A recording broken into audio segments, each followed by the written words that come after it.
বই সব জায়গা মতো চলে যাবে, সমস্যা নাই। I have this type of connection, no worries. Okay, so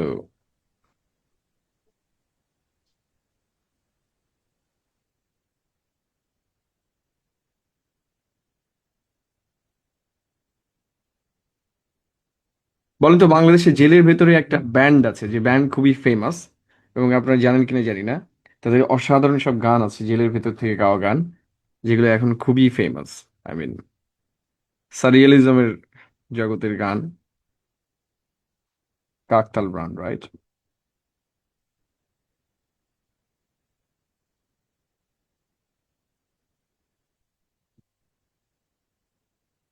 ওকে, আমরা কি দেখতে পাচ্ছি? আগের শীট দেখতে পাচ্ছি না, কোনটা দেখতে পাচ্ছি জানি না। আরেকবার দেই। আজকে আমরা বেসিক কিছু ব্যাপারে কথা বলবো। গতদিন আমরা দেখেছিলাম যে একটা একাডেমিক রাইটিং এর কতগুলো অংশ থাকে এবং সবগুলো রাইটিং এর একটা বিশেষ নিয়ম রয়েছে। আজকেও আমরা অ্যাসেসমেন্টের উপর পরীক্ষা দিয়ে আসলাম যে how to test high stake exams, I mean like BCS and bank. এগুলো রাইটিং আমরা কিভাবে জাজমেন্ট করতে পারি, এটার উপরই আমাদের মনে হয় 40 মার্কের কোশ্চেন পড়ছে। এমন পিডিএফ দিছেন যে দোকানে প্রিন্ট আউট করতে চায় না। কেন ভাইয়া? পিডিএফ দেখতে সুন্দর না? একদম চকচক করতেছে। এটা ইন্টারন্যাশনাল স্ট্যান্ডার্ড। এটা বানাইতে তাহলে কত কষ্ট হয়েছে। এই আমি নিজেই বানিয়েছি।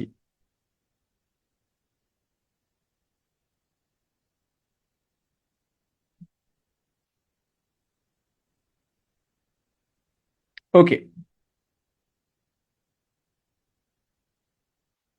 সো না, এরকম এরকম ফরম্যাটে আমরা বই বের করতে চেয়েছিলাম, কিন্তু আনফরচুনেটলি আমাদের দেশে এত এক্সপার্ট লোক নাই যে ইন্টারন্যাশনাল স্ট্যান্ডার্ডে বই জেনারেট করতে পারবে।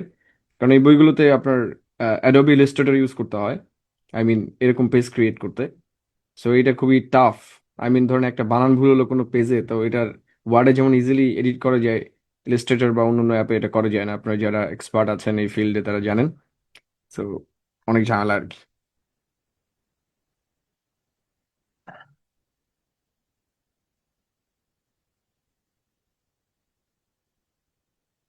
এআই দিয়ে তো আর আপনার মতো হবে না, এআই নিজের মতো করে মাতব্বরি করে, এটা একটা সমস্যা। What ever. আহ আমার বিয়ের জন্য ক্লাস করতে পারি নাই। আচ্ছা, best of luck for your কি ম্যারিড লাইফ। হোয়াট এভার, আমরা আজকে আলোচনা করবো যে একাডেমিক স্টাইলের সাথে নন একাডেমিক স্টাইলের ডিফারেন্সটা কোথায়। অলরেডি আমি মেনশন করেছি যে যে পৃথিবীতে সাম্যবাদী চিন্তা মানুষের ভেতরে বহুকাল ধরে আছে, এগালিটেরিয়ান। তারা চায় যে সবকিছু তাদের জন্য সমান হবে, ঠিক আছে? কিন্তু আলটিমেটলি এটা কখনোই সম্ভব নয়। আহ মেরিটোক্রেসির একটা গুণই আলাদা যে তারা তাদের মেরিটোক্রেসি ধরে রাখবে, ঠিক আছে? সো জ্ঞানী এবং যারা জ্ঞান তথাকথিত আর কি একাডেমিতে পড়ে নাই, তারা কি একই স্বীকৃতি পাবে সোসাইটিতে? সব ক্ষেত্রে নয়, মানে ব্রড সেন্সে সেটা পায় না। পাওয়ার কথা, আপনাদের মতে আর কি পাওয়ার কথা, কিন্তু বাস্তবতা কোনটা? অবভিয়াসলি এটার মধ্যে একটা ক্লাস কনসাসনেস আছে, আই মিন শ্রেণী চৈতন্য বলা যায়। তো এর আগে আমি এটা বলেছি, এটাকে রেজিস্টার বলে। সো ডিফারেন্ট রেজিস্টারে আমরা ডিফারেন্ট ল্যাঙ্গুয়েজ ব্যবহার করি। এবং এটা মনে রাখতে হবে যে আমরা যে জনরাতে কাজ করি, ওই জনরার টিপিক্যাল ল্যাঙ্গুয়েজ যেগুলো রয়েছে, ওই জনরার কি টিপিক্যাল ল্যাঙ্গুয়েজ যেগুলো রয়েছে সেগুলো আমাদেরকে ব্যবহার জানতে হয়। এটা আবার কি ধরনের কথা? সাপোজ আপনি হচ্ছে মেডিকেল সায়েন্সে পড়েন। এখন মেডিকেল সায়েন্সে মানুষ মারা গেলে কি লেখে জানেন? এক্সপায়ার্ড লেখে। এখন আপনাদের যদি আপনার কেউ মারা গেছে এবং সেখানে যদি লেখে এক্সপায়ার্ড, আপনি তো পাগল হয়ে যাবেন। বলবে এই যে দেখো ডাক্তাররা কি করছে, কিছুদিন আগে এটা নিয়ে একটা গ্যাঞ্জাম হলো, এক্সপায়ার কেন লিখছে। So like that. তার মানে এক এক জায়গার ডিসিজ লেখেন, এক্সপায়ার্ডই লেখে।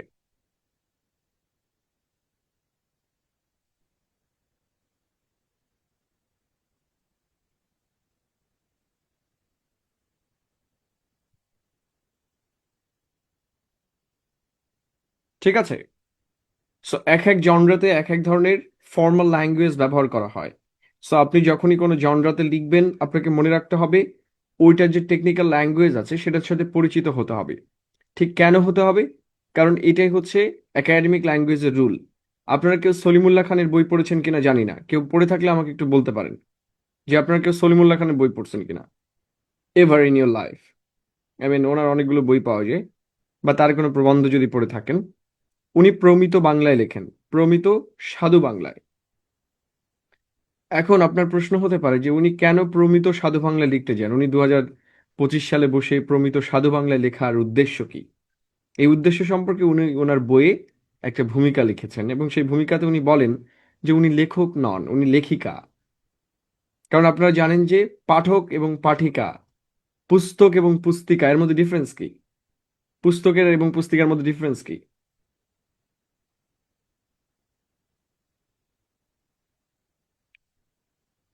জেন্ডারের ডিফারেন্স নাকি?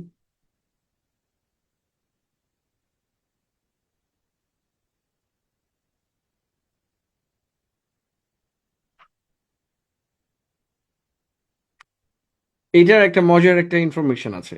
ধরেন আমরা যারা বাঙালি, তারা কি বাঙালি? আর যারা চাকমা তারা কি? তারা ক্ষুদ্র নৃগোষ্ঠী। মানে ব্যাপারটা বুঝেন? এটার মধ্যে একটা হাস্যকর ব্যাপার আছে। ধরেন কোনো জনরার যদি একজন মানুষ হয়, ধরেন আমি একটা বই দিলাম, এটা এই বইটাকে আমি বলছি যে এটা হচ্ছে বই, ঠিক আছে? আর এটাকে ধরেন আমি বললাম যে এটা হচ্ছে পুস্তিকা, কারণ এটা দেখতে ছোট। নাটক নাটিকা, সো ধরেন আমরা তাদেরকে বললাম ক্ষুদ্র নৃগোষ্ঠী। কেন? কারণ তারা সংখ্যায় কম। ব্যাপারটা কি মানা যায়? ব্যাপারটা কি মানা যায়, মানে লজিক্যাল? Not at all. কারণ তারাও আমাদের মতোই নৃগোষ্ঠী, তারা সংখ্যায় একজন হলেও তারা একটা জাতি। কিন্তু আমরা এখানে কি করেছি? একটা বৈষম্য করেছি। This is racist language. আমরা এটা নিয়ে পড়বো যে কি করে আমরা আমাদের দৈনন্দিন জীবনের ভেতরে মানুষের সাথে রেসিজম করি এবং আমরা এটা বুঝতেই পারি না। তারাও কিন্তু নৃগোষ্ঠী। একজন যদি চাকমাও হয়, তার আর আমার মধ্যে রাষ্ট্রের কাছে তার আমাদের আলাদা কোনো প্রিভিলেজ নাই। রাদার তারা আরো বেশি প্রিভিলেজ দাবি করতে পারে। সো এইটা হচ্ছে ব্যাপার যে আমরা পুস্তক পুস্তিকা কেন ক্রিয়েট করছি। বাট এটার আমি জাস্ট এক্সাম্পল হিসেবে বললাম যে একটা ভাষার ভেতরে এরকম নানা ধরনের রেসিস্ট উপাদান থাকবে, নানা ধরনের ব্যাপার স্যাপার থাকবে, এবং সেগুলো কিন্তু ইংলিশ ওয়ার্ল্ডে খুবই অবৈধ। মানে আপনি বাংলাতে যেটা অনায়াসে বলতে পারছেন, ইংরেজিতে সেটা অনায়াসে বলতে পারবেন না। অর্থাৎ আপনার পুস্তিকা আর পুস্তকের মধ্যে কোনো ডিফারেন্স আছে আদতে? দুইটাই তো বই। তো লেখক বলছেন উনি হচ্ছে লেখিকা। এখন সবাই মনে করে লেখিকা হচ্ছে মেয়েদের আর কি। কিন্তু উনি বলছেন যে ওনার লেখার পাঠক কম, কিন্তু উনি কম পাঠকের জন্য লেখেন। কি বলেছেন উনি? বলেন ওনার অডিয়েন্স হচ্ছে কম, এই জন্য উনি নিজেকে লেখিকা দাবি করেন যে আমি সবার জন্য লিখি না। এখন আপনি এটাকে মনে করতে পারেন এটা এক ধরনের জ্ঞানের গরিমা। তো এটা আসলে সত্য যে পৃথিবীতে মেরিটোক্রেসি সিস্টেমটা এটা, যে তারা একটা বিশেষ জনরার মানুষের জন্য লেখেন। আমি যদি বলি, আমরা যখন দর্শনশাস্ত্র পড়াই, ধরেন আমি কিছুদিন আগে ভাষা বিজ্ঞান নিয়ে আপনাদের সাথে কথা বলেছি, এবং আপনার কাছে মনে হয়েছে যে আপনারা প্রথম ক্লাস করেছেন, রাইট? যারা এখানে লিঙ্গুইস্টিক্স পড়েছে তারা জানে যে এটা লিঙ্গুইস্টিক্সের অর্ধেক চ্যাপ্টারই লিঙ্গুইস্টিক্সের অর্ধেক চ্যাপ্টারই মানে আমি আলোচনা করছি উইদিন 30 মিনিটস। বাট আমি কিন্তু কোনো টাফ টার্ম ব্যবহার করি নাই, রাদার আমি এটা অ্যাভয়েড করেছি। তাহলে এই জিনিসগুলো তো সাধারণ ভাষায় লিখলে সবাই পড়তে পারতো। তাহলে কেন লেখা হয়নি? কারণ হচ্ছে যে প্রত্যেকটা মেরিটোক্রেটিক জনরা চেষ্টা করে তার যে নিজস্ব অডিয়েন্স, তার বাইরে যেন কেউ জিনিসটা না পড়তে পারে। ইন্টারেস্টিং না বিষয়টা? মানে আমি ধরেন সাইকোলজিতে হায়ার স্টাডিজ করেছি, এবং এমনভাবে আমার টার্ম পেপারগুলো লেখা হবে বা রিসার্চ পেপারগুলো, যারা এইটা সম্পর্কে মোটে জানেই না তারা এটা পড়ে কিছুই বুঝতে পারবে না। আপনারা যারা জীবনে একবারও ইংরেজিতে ফিলসফি পড়েছেন বা বাংলাতেও পড়েছেন, তারা এই জিনিসটা খুব হাড়ে হাড়ে টের পাবেন যে আপনি কিছুই বুঝতে পারতেছেন না, পড়তেছেন কিন্তু আলটিমেটলি দুই পাতে যাওয়ার পরে পেছনে কি পড়ছেন ভুলে গেছেন। Why? Because different genre different register ব্যবহার করে তাদের মেরিটোক্রেসি টিকিয়ে রাখার জন্য। এবং এই জন্য আপনি যদি মেডিকেল সায়েন্সের স্টুডেন্ট হন, you have to use medical terminologies. এই জন্য সলিমুল্লাহ খান লেখেন, কারণ তার লেখা পড়তে গেলে আপনাকে মিনিমাম সলিমুল্লাহ খান লেভেলের পড়ালেখা থাকতে হবে। আপনি যদি ওই লেভেলের ল্যাঙ্গুয়েজ না বুঝেন, তাহলে ওই বই আপনার জন্য নয়। তার মানে কোনো বইয়ের ভাষা যদি আপনি না বুঝতে পারেন, this book is not for you. This is the reality, এবং that is how the book is designed. So আপনি ভাবেন না যে আসলে এটা এরকম ভাবে করা হয়েছে। তার মানে প্রত্যেকটা বই একটা লেভেল অফ ল্যাঙ্গুয়েজ মেনটেন করে। আমি কি বোঝাতে পেরেছি? সো যারা প্রমিত বাংলা, ওই সাধু বাংলা পড়তে যাবেন, তাদের দেখবেন দাঁত তাতে উড়ে যাবে। উনি এমন ভাবে লেখেন, অর্থ উদ্ধার করতে আপনার কষ্ট হয়ে যাবে। তো কেন এটা করছেন? কারণ এটা যদি জেনারেল পিপলের হাতে যাইতো, উনি যে সকল আইডিয়া দিচ্ছেন সেটা মিসআন্ডারস্টুড হওয়ার সম্ভাবনা অনেক বেশি। এখন যখন মব হয়, অনেক আইডিয়া আপনি যদি শেয়ার করেন ইন পাবলিক প্লেসেস, তাহলে লোকে আপনারা ধরে পিড়াবে। কিন্তু এগুলো হরহামেশা আমরা একাডেমিয়াতে পড়ছি। আমি ঠিক ইংলিশ লিটারেচারে যা যা পড়েছি এগুলো আমি পাবলিক প্লেসে বলতে পারবো না, কারণ জনগণ এমনিতেই মানে নর্মাল কথাতেই বোঝে উল্টা, আর সোজা যদি এইগুলো বোঝানো হয় তাহলে তো খবর হয়ে যাবে। সো লাইক দ্যাট, তার মানে হচ্ছে ডিফারেন্ট কাইন্ড অফ রাইটিং সবসময় ডিফারেন্ট রেজিস্টার ফলো করে, এবং আপনাকে ওই হাই লেভেলের ল্যাঙ্গুয়েজ ব্যবহার করতে হবে যাতে করে আপনি ফেসবুকে পোস্ট দিলেও লোকে না বুঝতে পারে। বাট এখন অবশ্য ট্রান্সলেটর চলে আসছে। ট্রান্সলেটর আসার ফলে অনেকেই ট্রান্সলেটর দিয়ে অনুবাদ করে, বাট আলটিমেটলি এটা রিচ করতে পারবেন আপনি যদি ওই লেভেলের রেজিস্টার অ্যান্ড টার্মিনোলজি চুজ করেন। আমি কি বুঝাতে পেরেছি যে কেন মানুষ কঠিন ভাষায় লেখে? এবং যারা সবচেয়ে ভালো লেখক তারা সবসময় ইংরেজিতেই লেখেন, কারণ যাতে করে বাংলার লোকজন না পড়তে পারে। এখন আপনার মনে হতে পারে তাহলে আমরা যদি নাই পড়তে পারি তাহলে লিখে কি লাভ? ওই যে বললাম যে তার টার্গেট অডিয়েন্স আলাদা, সে শুধু তার লেভেলের লোকজনের সাথে কানেক্টেড থাকতে চায়। আর you clear? So that is Y academic style is total different from other kinds of style. যত বেশি আপনাকে কমপ্লেক্সিটি কেন ব্যবহার করতে হবে? To reach your target audience, যে অটোমেটিক্যালি ফানেল হয়ে যাবে, অন্যরা কেউ আপনার বই কিনবেও না। কারণ আপনার তো 10 জন বুদ্ধিজীবীর স্বীকৃতি দরকার, আপনার জনগণের স্বীকৃতি দরকার নেই। When you are working in academy, আপনার আরেকজন ডাক্তার যদি আপনাকে সাইটেশন দেয় তখনই না আপনি আপনার লেখাটা গ্রহণযোগ্যতা পেয়েছে, রাইট? জনগণ ওটা নিয়ে কি বললো এটা দিকে কোনো যায় আসে? নো। তার মানে it is cited by another researcher, then আপনারটা আরো বেশি অ্যাকসেপ্টেড রিসার্চ হবে। তার মানে আপনার লেভেলের লোকের কাছে আপনার লেখাটা রিচ করছে কিনা, আপনার শুধু ওইটুকু স্বীকৃতি দরকার। আদারওয়াইজ কে কি বললো ইট ডাজন্ট ম্যাটার। ঠিক আছে? কার্ল মার্কস যদি বাংলাদেশে জন্মগ্রহণ করতো তাহলে তার থিওরি পৃথিবীতে কোথাও পড়া হতো না, কারণ বাঙালি মাত্রই বলে যে সবাই তো আর এক না। তো মার্কস যদি বলে যে ধনীরা এটা করতো, ধরেন ক্যাপিটালিস্টরা এই যে ধরেন শ্রমিকদের শোষণ করে, এই কথা বললেই বাংলাদেশের রমণীরা কি বলতো? সবাই তো আর এক না। তো যখনই আপনি বলবেন যে সবাই তো আর এক না, তখন তো থিওরি কাজ করলো না। প্রত্যেকে নিজেকে বাঁচানোর জন্য বলে যে সবাই তো আর এক না। তো এই থিওরি যদি অ্যাপ্লাই করে, বাংলাদেশের রমণীরা এটা খুব ব্যবহার করে যে সবাই তো আর এক না, তো আর কি করব? থিওরি তো ফেল, কারণ থিওরি হচ্ছে ওভার জেনারেলাইজেশন, যে সবার উপর প্রয়োগযোগ্য। ঠিক আছে? না হলে আপনাদের প্রত্যেকের জন্য আলাদা করে টিকা আবিষ্কার করতে হতো, একটা দিয়ে মারা যাইতো না। বেজ স্ট্রাকচার সেম আর কি। সো লাইক দ্যাট, লিঙ্গুইস্টিক্স এটা ফলো করবে, এবং একাডেমিক স্টাইলের মধ্যে এটা আপনাকে জানতে হবে যে কোন টাইপ অফ এক্সামের ক্ষেত্রে কোন ধরনের টার্মিনোলজি অ্যাকসেপ্টেবল। যেহেতু এটা হাই লেভেলের পড়ালেখা, হাই স্টেক বলে, যেটা আপনার জীবন নির্ধারণ করবে, এই সকল পরীক্ষা, সেখানে আপনাকে জীবন নির্ধারণী জিনিসপত্রই অ্যাপ্লাই করতে হবে। তাই না? একবার বিসিএস ক্যাডার হলে আপনার জীবন নির্ধারিত হয়ে যায় না? You are getting a profession for one exam, ভাই, মাত্র একটা পরীক্ষা দিয়ে।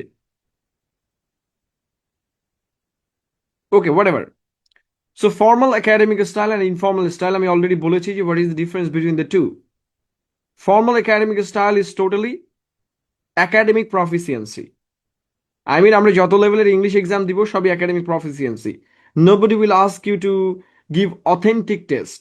অথেন্টিক টেস্ট মানে কি? যেটা রিয়েল লাইফ ইংলিশ দেখে। আপনাকে এক জায়গায় নামাই দিয়ে বলবে না যে speak English and will record your speech and rather and next will be marking you, will give you the score. So এরকম হয় না। নর্মালি আমাদের কোনো এক্সাম বেসড একটা সিস্টেমের মধ্য দিয়ে আমাদেরকে পরীক্ষা দিয়ে বেরোতে হয়। সো দ্যাটস ওয়াই আমরা যতগুলো পরীক্ষা টেস্ট দিব সবগুলো কিন্তু একাডেমিক প্রফিসিয়েন্সি টেস্ট করবে। সো লোকে একাডেমিক ইংলিশ শুনলেই বলে ওর এবার কি, ইংলিশ তো একটা নাই। Not at all. বাংলা আর প্রমিত বাংলা এক না। আপনারা যাই বলেন ওটাই বাংলা, কিন্তু প্রমিত বাংলা আমরা যেটা লিখি।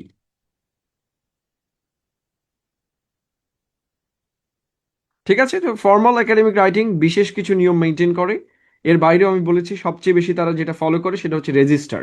আমি আপনাদেরকে 2000 শব্দের একটা তালিকা দিব, এই সপ্তাহের মধ্যেই দিব ইনশাল্লাহ, মানে 7 ফেব্রুয়ারির মধ্যে দিব আর কি। সো 2000 ওয়ার্ডের তালিকা দিব যেটা একাডেমিতে সবচেয়ে বেশি ব্যবহৃত হয়। ঠিক আছে? অক্সফোর্ডে একটা তালিকা আছে, এটা হচ্ছে নর্মাল লাইফে ব্যবহৃত হয়। আর একাডেমিতে যে শব্দগুলো সবচেয়ে বেশি ব্যবহৃত, একাডেমিক মানে যতগুলো পরীক্ষা আমরা দিব সামনের জীবনে, এইসব পরীক্ষাতে যে সকল শব্দ আমরা ইউজ করতে পারবো, এরকম শব্দগুলোর সাথে আপনাদের একটা পরিচিতকরণ করানো হবে। ঠিক আছে? মুখস্থ করবেন কি কি করবেন আমি তো জানি না। আমার কাজ আপনাকে ইনস্ট্রাকশন দেয়া। ফর্মাল একাডেমিক স্টাইল, তাহলে কি কি ফলো করবে?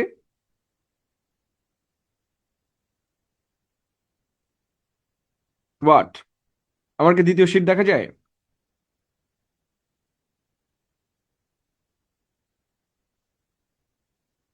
কি দেখা যায়? ব্লু শীট নাকি আগেরটা? ওকে। সো প্রথমে আমরা যেটা ব্যবহার করতে পারবো না সেটা হচ্ছে কন্ট্রাকশনস। কন্ট্রাকশনস কি জিনিস?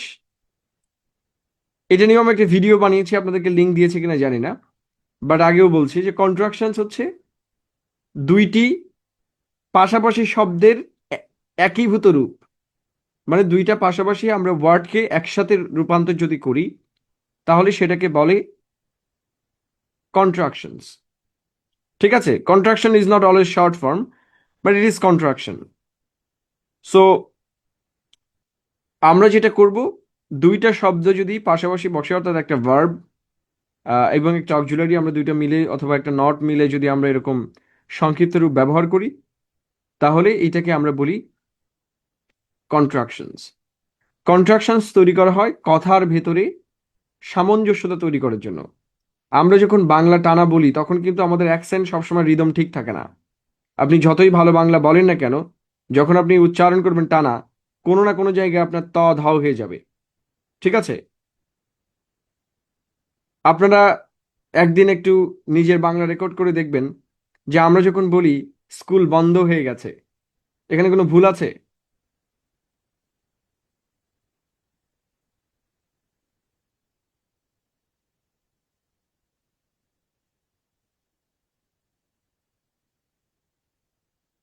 এটা 100% লোকই বলে দকে, মানে ধকে দ বলে।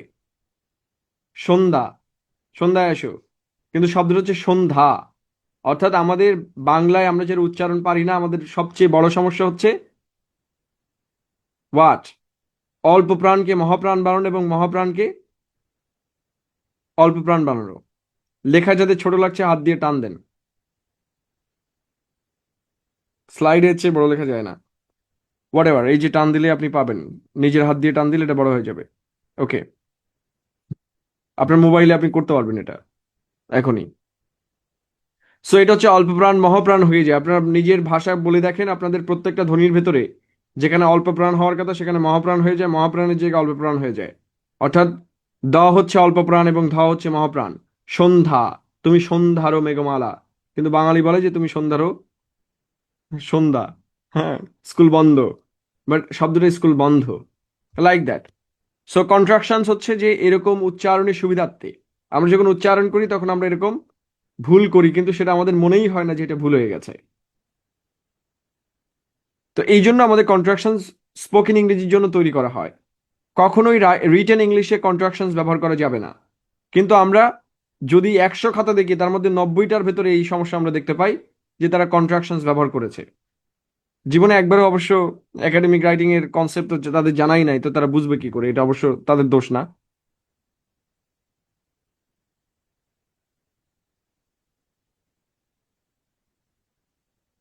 বিশাল মিছিল চলছে আমাদের এলাকায় এখন।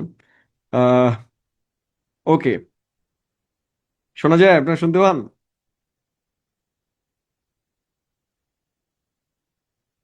শুনতে পায় না নাকি? বলে কি?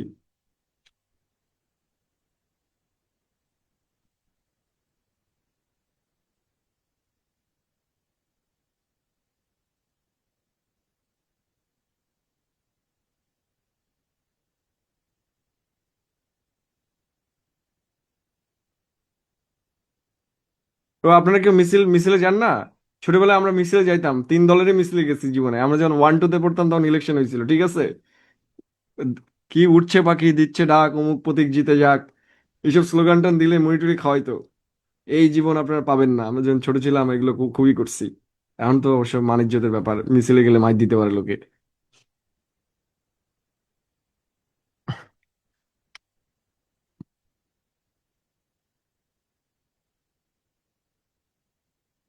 মিছিলে যাইতে হবে, ফাও খাওয়া মিস করা যাবে না, ঠিক আছে?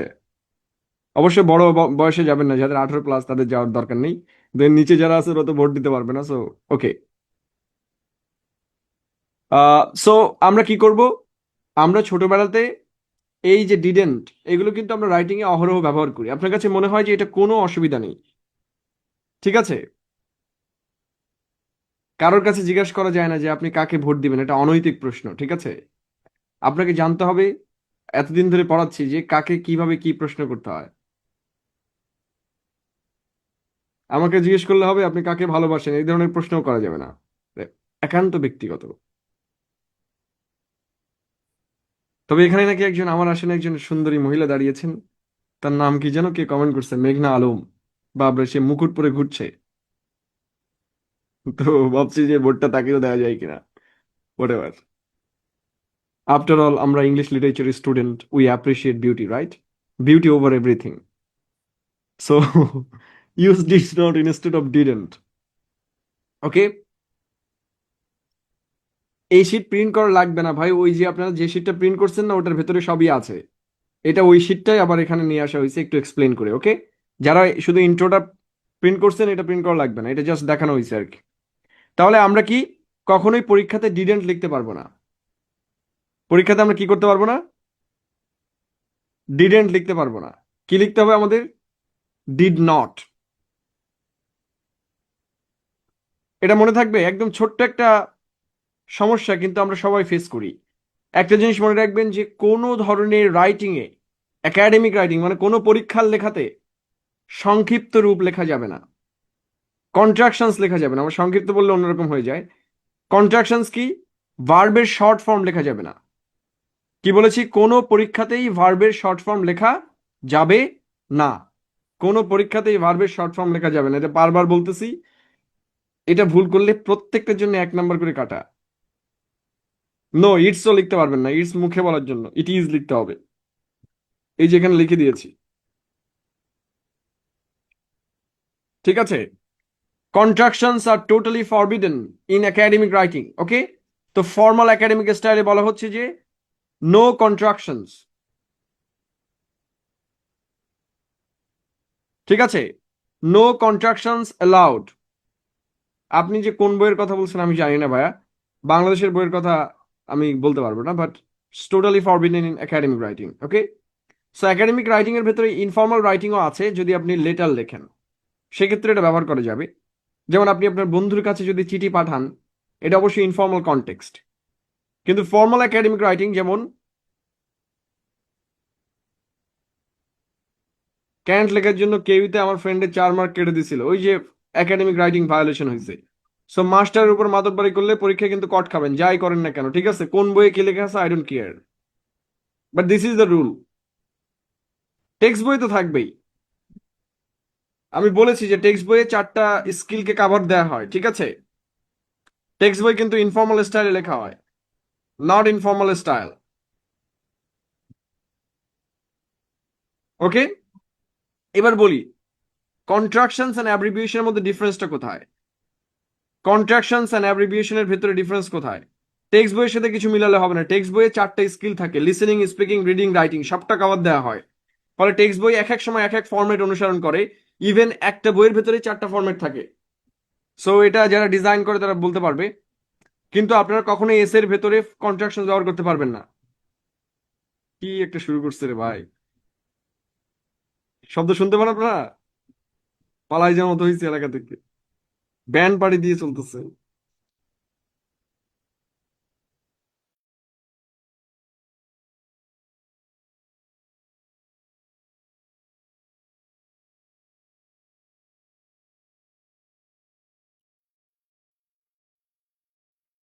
শোনা যায়? শোনা যাওয়ার কথা, এত সময় আমরা কন্ডেন্সার মাইক ইউজ করতেছি, শোনা যাওয়ার কথা।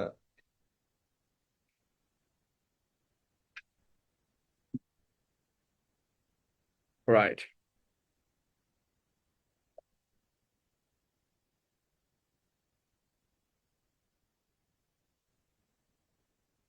ওকে, আমরা যেহেতু কন্ডেন্সার মাইক ইউজ করি এই জন্য নয়েজ আসবে না কখনোই।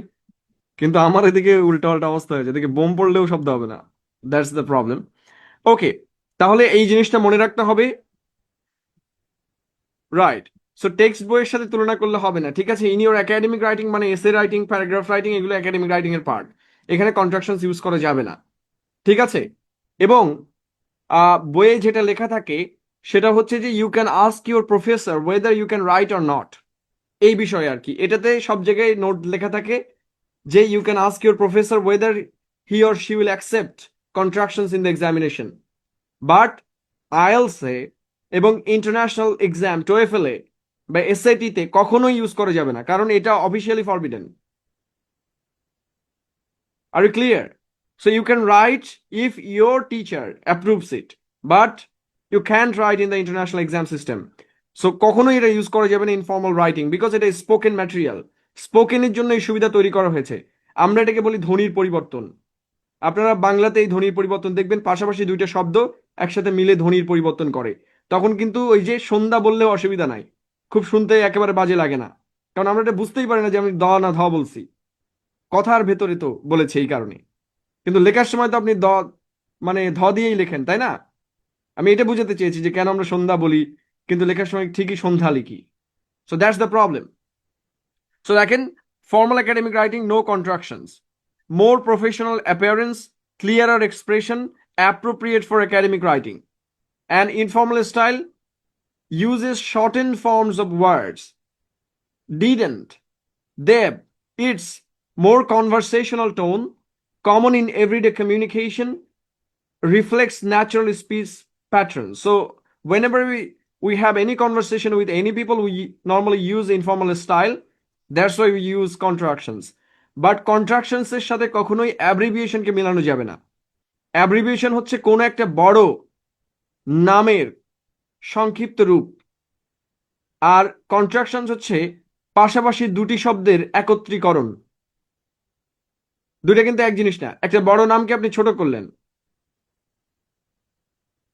বা একটা বড় নামকে সিম্বলিক আকারে দেখালেন, তাহলে আপনি তখন এটাকে বলবেন বলবেন অ্যাব্রিভিয়েশন। এবং মজার বিষয় হচ্ছে এইটা হচ্ছে উল্টা।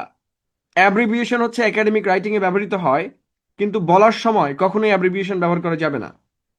কখনো আমরা বলি নাকি আই এম ডিআর মেহেদি, মানে I am doctor Mehedi, but বলার সময় ডিআর বলা যাবে না। অনেকেই এটা ভাইবে বোর্ডে ভুল করে, তাদের নামের আগে এমডি লাগায়। সো এমডি লাগার পরে বলে যে আপনার নাম কি, বলে আমি এমডি অমুক। ভাই এটা কোনো কথা? You can not use abbreviation in your spoken language. আপনাকে বলতে হবে আমি মোহাম্মদ অমুক। You are not managing director of anywhere.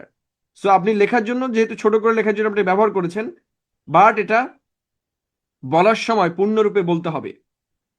তাহলে অ্যাব্রিভিয়েশন লেখার সময় সংক্ষিপ্ত রূপে লিখতে হয়, জায়গা শর্ট করার জন্য বা বোঝানোর জন্য, কিন্তু বলার সময় পূর্ণরূপে বলতে হয়। আপনাকে যদি জিজ্ঞেস করে যে আপনার কোম্পানিতে কি চাকরি করেন, আপনি বলেন আমি এমডি, তাই না? কিন্তু কথাটা ভুল। You are managing director. MD আবার কি ভাই? আবার অনেকে লেখে জিএম। এটা হচ্ছে সাতক্ষীরাতে লোকজন লেখে জিএম অমুক, মানে গাজী মোহাম্মদ। কিন্তু নর্মালি বিদেশি কেউ এখানে এসে যদি এটা পড়ে, পড়ার পরে কি ভাববে? মনে হয় জেনারেল ম্যানেজার। কারণ হচ্ছে যে এই অ্যাব্রিভিয়েশনের সাথে তারা পরিচিত নয়। কিন্তু সেটা অসুবিধা নেই। আমার কথা হচ্ছে যে আপনাকে কেউ যখন নাম জিজ্ঞাসা করবে বা যে কোনো কিছু জিজ্ঞাসা করবে, অ্যাব্রিভিয়েশনকে পুরা রূপে বলতে হবে, ঠিক আছে?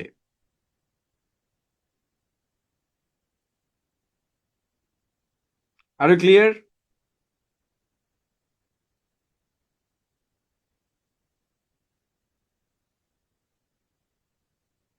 আমি কি বুঝাতে পেরেছি যে আমাদের সমস্যা কি? এই যে যেমন মোহাম্মদ ইব্রাহিম রহমতুল্লাহ ভাই, উনি এমডি ব্যবহার করেন, কিন্তু উনি ওনাকে প্রশ্ন করলে যে আপনার নাম কি, তখন অবশ্যই আইএলটিএস এক্সাম হোক, যে এক্সামই হোক, আপনি ফুল নামটা বলবেন। ওকে, রিয়েলমি C35, এর নামই তো আমরা জানি না, তো আমরা কি করে বলবো অ্যাব্রিভিয়েশনটা কি? যাই হোক, সিতে হচ্ছে কি, ক্যাট নাকি?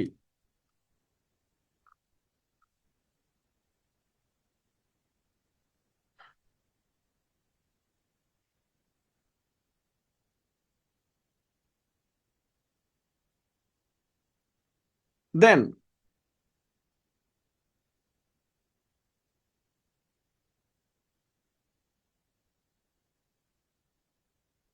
কলেজগুলোর সংক্ষিপ্ত নাম কি?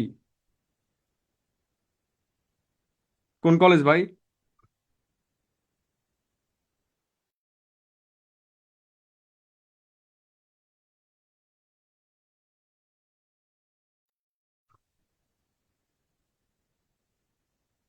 বলেছি অ্যাব্রিভিয়েশন লেখার বিষয় কিন্তু বলার বিষয় নয়। কন্ট্রাকশনস বলার বিষয় কিন্তু লেখার বিষয় নয়। অর্থাৎ কন্ট্রাকশনস রিটেন ইংলিশে ব্যবহৃত হয় না, স্পোকেন ইংলিশে ব্যবহৃত হয়। অ্যাব্রিভিয়েশন স্পোকেন ইংলিশে ব্যবহৃত হয়, রিটেন ইংলিশে, সরি, অ্যাব্রিভিয়েশন রিটেন ইংলিশে ব্যবহৃত হয়, স্পোকেনে ব্যবহৃত হয় না। তাহলে কি বলেছি? কন্ট্রাকশনস স্পোকেন ইংলিশের জন্য ব্যবহৃত হয়, রিটেনে হয় না। কিন্তু অ্যাব্রিভিয়েশন রিটেনে ব্যবহৃত হয়, স্পোকেনে হয় না। ঠিক আছে? সো আপনি যদি কোথায় পড়েছেন? BM college. এখন ওই কলেজের নাম কি বিএম কলেজ? যদি নামটাই বিএম কলেজ হয় তাহলে বলতে হবে ওইভাবে, কিন্তু আপনার নামে ধরেন আপনি সংক্ষিপ্ত রূপ ব্যবহার করেছেন এমডি, কিন্তু এটা তো এমডি না, আপনি তো মোহাম্মদ। সো দ্যাটস ওয়াই আপনি যদি কোথাও সংক্ষিপ্ত রূপ ব্যবহার করে থাকেন, বলার সময় সেটা পূর্ণরূপে বলতে হবে। যেমন আপনি কোথায় পড়েন? ডিইউতে পড়ি। ওরে বাবা রে বাবা, ডিইউ, বিরাট ঘটনা।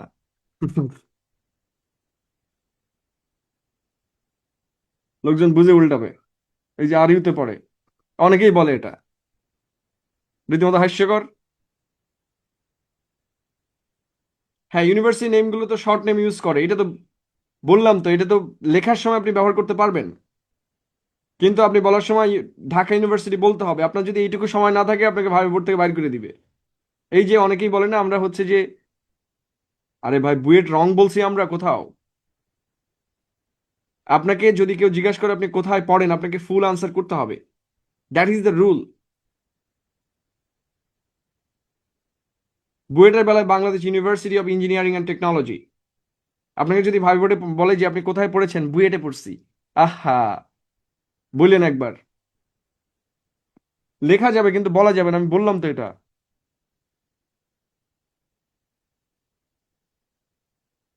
হ্যাঁ, একজন বলে সিএ, কি সিপিএস, সিএমএ পড়ছি, আর ভাইবা বোর্ডে যে আমি যদি জিজ্ঞেস করি তো আমার তো অজ্ঞান হয়ে যাইতে, মানে এর মিনিং খুঁজতে, তাই না? সো দ্যাটস ওয়াই আপনাকে এটা ইউজ করতে হবে। এবং এটাই নিয়ম। আমি ভার্সিটিতে পড়ি নাকি, whatever. Formal academic style, no hesitation filler. Hesitation filler মানে হচ্ছে আ, উ, ইউনো, লাইক। আমরা যখন ইংরেজি বলি তখন আমরা এইগুলো ব্যবহার করি এবং এটা গ্রামাটিক্যাল। স্পোকেন ইংরেজিতে হেজিটেশন ফিলার ব্যবহার করা মাস্ট। আপনি যদি হেজিটেশন ফিলার ও ব্যবহার না করেন, তা মনে হবে কোনো রোবট বা আর্টিফিশিয়াল ইন্টেলিজেন্স আপনারা ব্যবহার করছেন। কারণ কোনো ব্যক্তি টানা কথা বলতে পারে না, তাকে ও ব্যবহার করতেই হবে, কারণ এটা হিউম্যান ল্যাঙ্গুয়েজ। কিন্তু রোবোটিক ল্যাঙ্গুয়েজে আপনি কখনোই দেখবেন না রোবট উ করতেছে, রাদার সে একেবারে টানা পড়ে যাচ্ছে। স্ট্রেস অ্যান্ড ইন্টোনেশনের সমস্যা আছে। মাঝে মধ্যে আমি জেমিনাইরে দিয়ে কবিতা পড়াই, টু আন্ডারস্ট্যান্ড যে ওর রিদমের মধ্যে ঠিক আছে কিনা, বুঝে কিনা, বাট বোঝে না, টানা পড়ে। সো আপনি যদি ইংরেজি টানা পড়েন, কোনো ব্যক্তি যদি টানা ইংরেজি বলে বুঝবেন যে মুখস্থ করে আসছে। ঠিক আছে? সো দ্যাটস ওয়াই আমরা সাজেস্ট করি কেউ মুখস্থ করলেও যে সে যেন দু একবার করে আর কি, আদারওয়াইজ কট খাবে।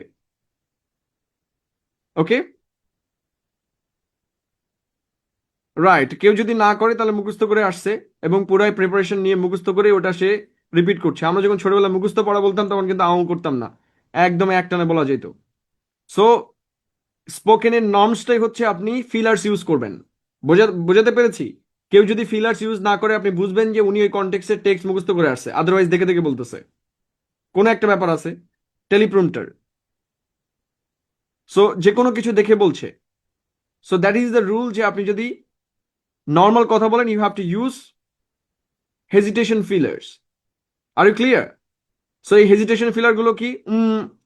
আমরা যে করি আর কি, লাইক ওয়েল, তারপর হচ্ছে সো, অ্যান্ড, ঠিক আছে? সো ইউনো এগুলোকে কি বলে? Hesitation fillers.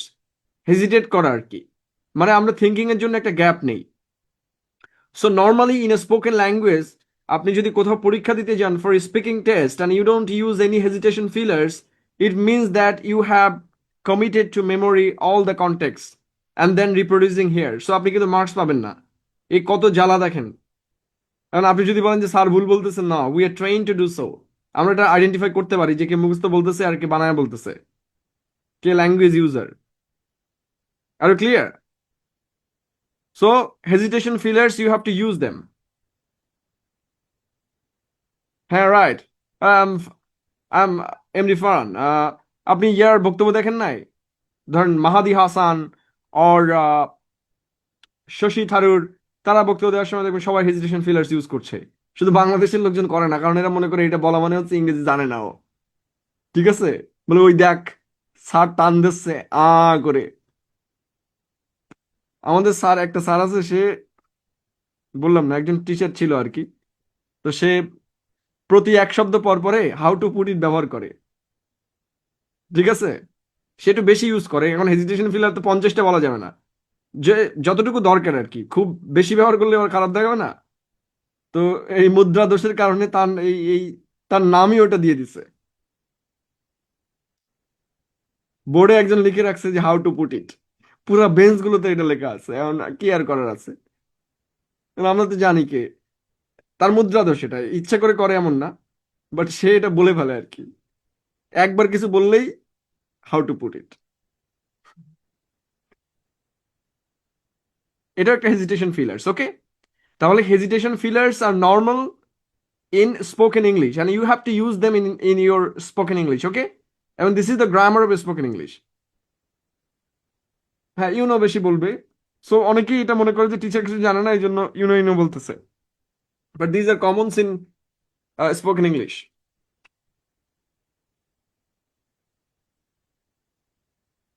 আর ক্লিয়ার? হ্যাঁ, গট ইট। সো এগুলো হচ্ছে যে hesitation fillers. Yeah, you can use them. You are not a robot, right? So কখনোই রোবটিক হওয়া যাবে না। এবং সবসময় ভাইবা বোর্ডে ইউল স্মাইল। ভুল উত্তর দিলেও হাসি দিয়ে উত্তর দিবেন, ইউল gate full marks. So language is all about communication and how you communicate. It doesn't mean that আপনাকে খুব ভালো বাংলা বলতে হবে. It means that how you present yourself. Totally.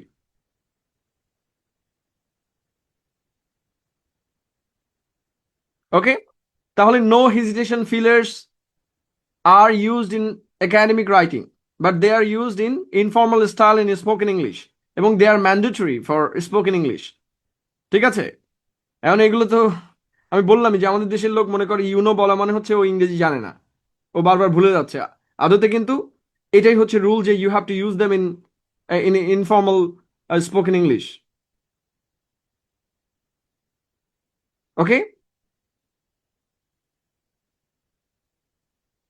So formal academic style, already আমি বলেছি যে academic vocabulary is totally different from colloquial language.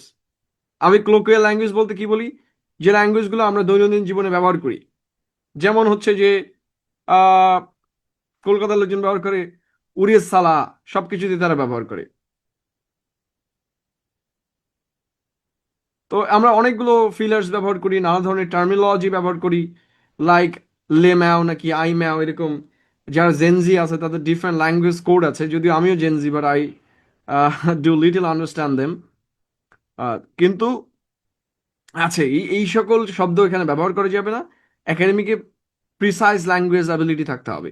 Precise language মানে একাডেমিকে different language আছে এবং তারা সেটা ব্যবহার করে। যারা এখানে কোর্টে কখনো গিয়েছেন বা ল পড়েছেন, they will understand it very well যে কোন শব্দ কিভাবে ব্যবহার করা যায় না। ওকে, এখন পড়াচ্ছি রাইটিং, এখানে স্পোকেন নিয়ে দৌড়াদৌড়ি করার দরকার নেই।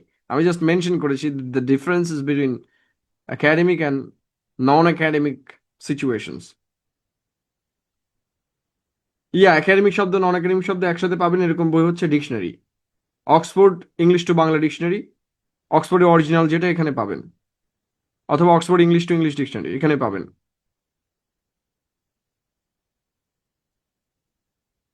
ওকে,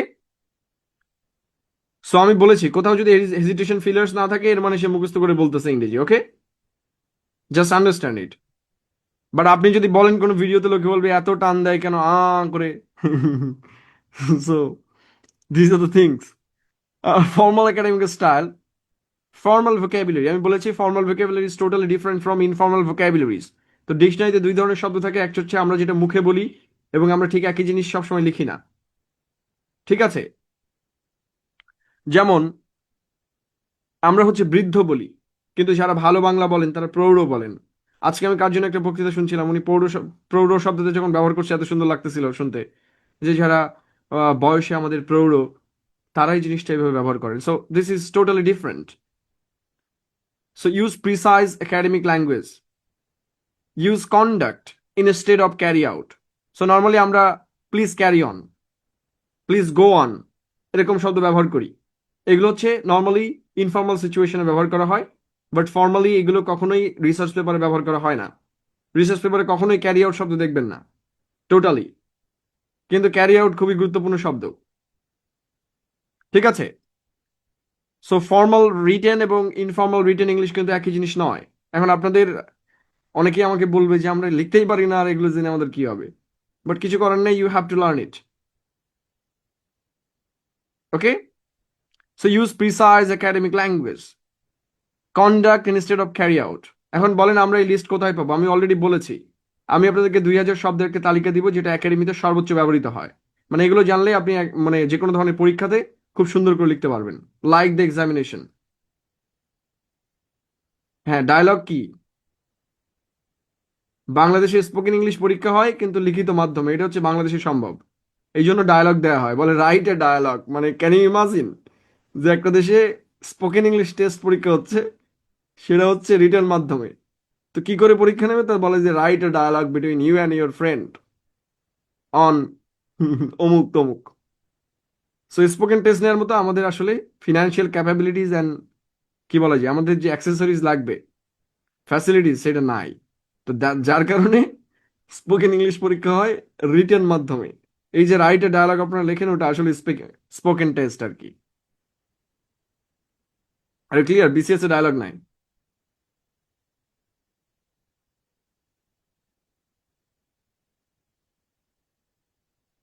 আমি কি বুঝাতে পেরেছি যে কেন এই টেস্ট দেওয়া হয় আপনার dialogue writing?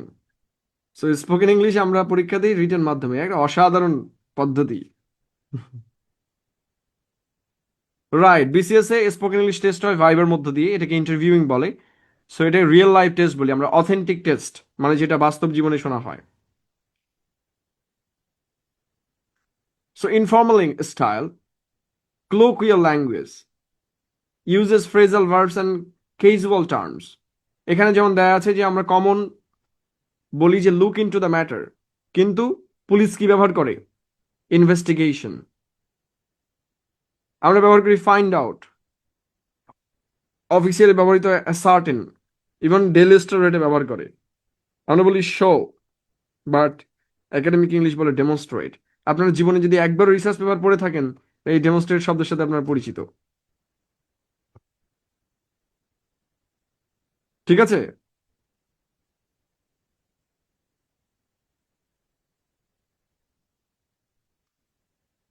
R you clear? Right, illustrate, এগুলো হচ্ছে ফর্মাল রিটেন ইংলিশ শব্দ। সো আমরা নর্মালি বলার সময় বলি ক্যারি আউট, কিন্তু লেখার সময় লিখতে হবে কন্ডাক্ট। একই শব্দ একই অর্থ, কিন্তু একটা বলার সময় বলি, একটা লেখার সময় লিখি, এ হচ্ছে ব্যাপার। রাইট, ডেপিক্ট, এই তো you have the idea. Right, so this is totally academic English. তো আমি এরকম একটা তালিকা আপনাদের দিব, হ্যাঁ, বেশি শব্দ না, এরকম 2000 যেটা দিব ওটার ভেতরে কিছু শব্দ আছে আর বাকিগুলো আপনারা অলরেডি জানেন। দেখা যায় 1800 শব্দ আপনাদের অলরেডি পরিচিত, খুব কমন শব্দ, কিন্তু তার বাইরেও কিছু শব্দ আছে যেগুলো আমরা ব্যবহার করি কিন্তু আমরা জানি না যে কোনটা আসলে কোন জায়গায় ব্যবহার করতে হবে। Okay, so formal academic style, impersonal language, avoid personal pronouns. আমরা অলরেডি দিয়েছি যে কি করে পার্সোনাল প্রোনাউন্সকে অ্যাভয়েড করা যায়। কোথায় দিয়েছি বলেন তো? প্যাসিভ এর উপরে যে আমি শীটটা দিয়েছি, আই মিন টেন্সের একদম শেষ পাতাগুলোতে, সেখানে বলেছি যে আমরা কিভাবে ডিফারেন্ট ওয়েতে ওপিনিয়ন বলতে পারি, তাই না? যে আই থিঙ্ককে আমরা কি লিখতে পারি? আই থিঙ্ককে আমরা কি লিখতে পারি? কিসের বাংলা অর্থ সহ দিব মানে কি? না, আমি ইংলিশ টু ইংলিশ দিব। You are not in class 6, right? You have to find out the meaning. So আমরা লিখি in my opinion, I think, ইত্যাদি ইত্যাদি। ইন মাই ওপিনিয়ন লেখা যায়, বাট আই থিঙ্ক লেখা যায় না। সো যার কারণে লিখতে হবে it is thought. Okay. So formal academic স্টাইলে নর্মালি একটা জায়গায় লেখা যায় if it is argumentative writing. সেটা আমরা পরে দেখবো, একটা মানে ডিফারেন্স অবশ্যই আছে যে এখানে আমরা ব্যবহার করতে পারবো। যদি কোনো পরীক্ষায় জিজ্ঞাসা করে যে বিষয়ে আপনার একান্ত মতামত দেন, তাও আমি বলেছি সেই একান্ত মতামত অবশ্যই ব্যাক বাই ফ্যাক্টস হইতে হবে। মানে আপনার মনে যা আসিবে ফেসবুকে যেগুলো লেখেন এগুলো লেখা যাবে না। লিখলে দেখবেন যে আপনি বিরাট আইএলটিএস পরীক্ষা দিচ্ছেন, পাইছেন 6, খুব বিরাট লিখেও। Okay. So use passive voice when appropriate. Avoid personal pronouns. Personal pronouns হচ্ছে I, we, my, your, our, এগুলো কখনোই ব্যবহার করা যাবে না। আপনি থার্ড পার্সন ব্যবহার করতে পারেন, বাট পার্সোনাল প্রোনাউন বলতে ফার্স্ট পার্সন এবং সেকেন্ড পার্সন ব্যবহার করা যাবে না। কোনো পরীক্ষার ক্ষেত্রে ধরেন আপনাকে একটা প্রশ্ন, কোশ্চেন করেছে দ্য জুলাই চার্টার। সো আপনি এখানে লিখছেন যে I think the July charter is the best thing in the history of Bangladesh, হ্যাঁ, যেগুলো আপনার বলেন, এটা লিখলে আপনার 4 নম্বর শেষ। 10-এর ভেতরে 5ও কেটে নিতে পারে। মনে রাখতে হবে ফরম্যাট ভায়োলেশন করলে আপনাকে 0 দেওয়ার ক্ষমতা রাখে যে কোনো টিচার। একাডেমিক রুব্রিক্স এতটা কঠিন আর কি।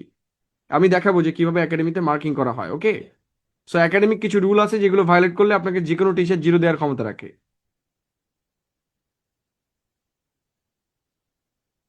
ওকে। ইন মাই ওপিনিয়ন কারেক্ট, কোনো সমস্যা নেই, কিন্তু আই লেখা যাবে না।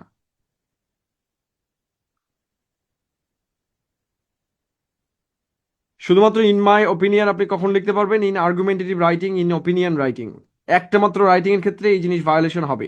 কিন্তু নর্মালি ডেসক্রিপটিভ রাইটিং, এক্সপোজিটরি রাইটিং এসব ক্ষেত্রে আপনি ব্যবহার করতে পারবেন না। সো আমরা শেখাবো যে কোথায় কোনটা ব্যবহার করা যায়। ওকে।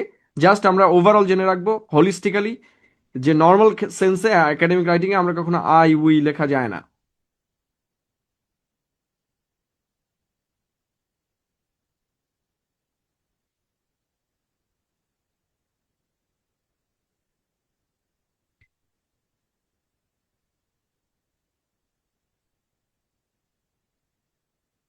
ঠিক আছে। সো আমরা এখন একটা ডিফারেন্স দেখবো, কেউ একজন এটা পড়তে পারেন, পড়লে আমরা ডিফারেন্সটা দেখতে পাবো যে দুইটা একাডেমিক ভার্সেস ইনফর্মাল স্টাইল। মানে এই পিডিএফটা এত বেশি রেজুলেশন যে আমার ল্যাপটপে ঝিংঝিং করতেছে, কারণ এটা 4K তে সেভ করা আর কি।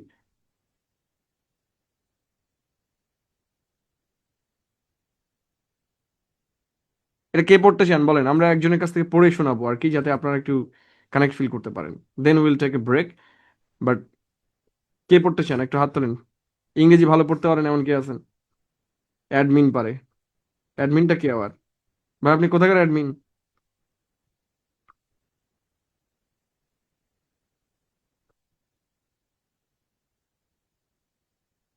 এই প্রথম আমরা কোনো ছেলেকে সুযোগ দিলাম ঐতিহ্য কাভার্স।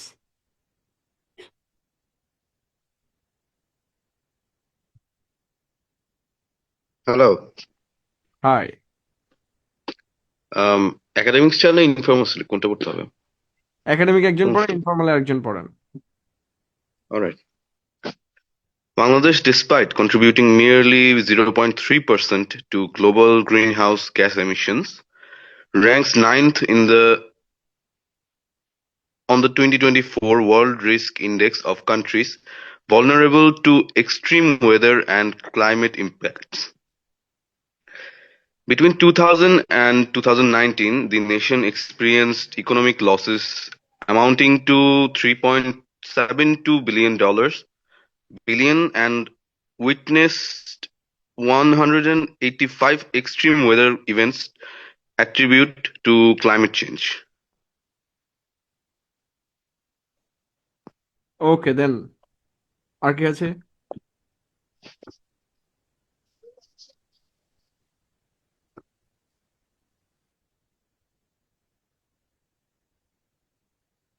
কোনো রমণী নাই? মানে আমরা ভাবছিলাম যে এটা ইকুয়ালিটি ক্রিয়েট করে দেই, এত পেছনে জাতীয় জনসংখ্যা।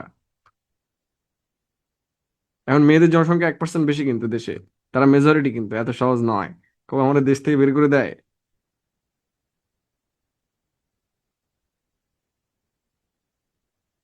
আচ্ছা আমরা সুদীপ্ত দাস অনেকে দিই।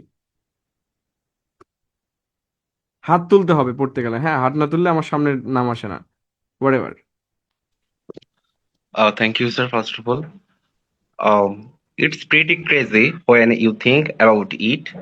Bangladesh doesn't even contribute much to global warming, only 0.3% of emissions. But they are getting hit the hardest. You know, they are actually the ninth most vulnerable country to climate disasters. Between 2000 and 2019, they have lost over 3.7 billion and faced 185 extreme weather events. That's a lot. Thank you, sir. Okay, thank you. Now you can compare the difference between formal and informal academic writing, informal writing. So, informal writing এর ক্ষেত্রেও আমরা interesting ব্যাপারটা, আসলে এই যুগে তো আমরা কেউ চিঠি লিখি না, বাট আমরা ইমেল করি, আমরা মেসেঞ্জারে চ্যাট করি, right? This is totally informal. কিন্তু আমাদের যেহেতু বাংলাদেশে এরকম টেস্ট নেওয়ার সুযোগ নেই, এই জন্য আমাদেরকে ইনফর্মাল লেটার দিতে হয়। মানে কিছু অদ্ভুত কিছু নিয়ম আমাদেরকে তৈরি করতে হয়েছে। বলেন তো আমাদের এসএসসি এবং এইচএসসি তে লিসেনিং টেস্ট আছে কিনা? আছে? আছে। Unseen passage. খুবই হাস্যকর। এই যে আনসিন প্যাসেজ, এটা তো রিডেন টেস্ট না, এটা তো রিডিং টেস্ট না, তো এটার নাম দিছে আনসিন প্যাসেজ।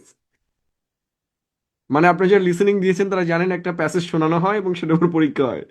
সো লিসেনিং যাতে ডেভেলপ করা যায় এই জন্য তারা রিডিং টেস্ট দিছে, যেটার নাম দিছে আনসিন রিডিং টেস্ট। মানে আমরা ভাই, we need to die sometimes after seeing this kind of things. হ্যাঁ, really this is the thing. কারণ আপনাকে ডাবল প্যাসেজ দিবে কেন? আপনাকে দুবার রিডিং টেস্ট নিবে নাকি? সো দ্বিতীয় যেটা আছে ওইটা হচ্ছে লিসেনিং টেস্ট, যেটা আপনি আননোন একটা বিষয়, you have to write something.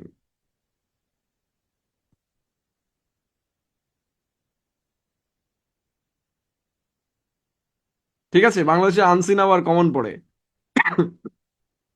খুব ইন্টারেস্টিং বিষয়। জিনিসটা আনসিন কিন্তু পড়ছে common. So okay, Bangladesh, despite contributing nearly 0.3% to global greenhouse gas emissions, ranks ninth on the 2024 World Risk Index of countries vulnerable to extreme weather and climate impacts. Between 2000 and 2009, the nation experienced economic losses amounting to $3.72 billion and witnessed 185 extreme weather events attributable to climate change. So look at the vocabulary. এখানে যে vocabulary ব্যবহার করা হয়েছে এটা হচ্ছে totally precise vocabulary. Normally যে attributable to শব্দটা দেখে আপনারা ভয় পাইছেন, দিস ইজ বিকজ অফ। এখন বিকজ অফ লিখলে যে খুব ভুল হইতো এমন না, বাট এখানে আরেকটু একাডেমিক করা হয়েছে, মানে একেবারে মোর ফর্মাল। সো আপনারা যারা রিসার্চ পেপার বা এই টাইপের লেখা পড়ে থাকবেন, বা অন্য কারোর লেখা একাডেমিতে পড়ছেন, ইউনিভার্সিটিতে যারা পড়েন, দেখবেন ইউনিভার্সিটিতে যে সকল শিট ফিট দেওয়া হয় সবগুলোর ল্যাঙ্গুয়েজ হচ্ছে একদম এরকমই, একদম সেম। কারণ it is totally following the academic style. এই জন্য বলুন যে সহজ জিনিস, একজন কমেন্ট করছে যে আমরা তো জানি যে এতদিন সহজে লিখতে হবে, আমার কাছে মনে হয়, বাট আলটিমেটলি কিছু করার নাই তো, এইটা লিখলে আপনি বেস্ট মার্ক পাবেন। So we need to learn them. আমি অলরেডি বলেছি যে এটা হচ্ছে ম্যাপ, তার মানে আমরা ভবিষ্যতে এই জিনিসগুলো শিখবো যে কিভাবে আমরা এই লেভেলে রিচ করব। খুবই সহজ ব্যাপার, কিন্তু জাস্ট কিছু কিছু জায়গায় চেঞ্জ করলেই পুরো জিনিসটা একেবারে চেঞ্জ হয়ে যাবে।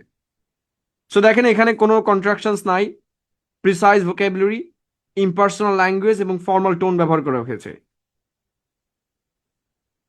দেন it's pretty crazy when you think about it. যারা সেখানে খুঁজে বের করেন যে কোথায় কোথায় ইনফর্মাল ল্যাঙ্গুয়েজ ব্যবহার করা হয়েছে।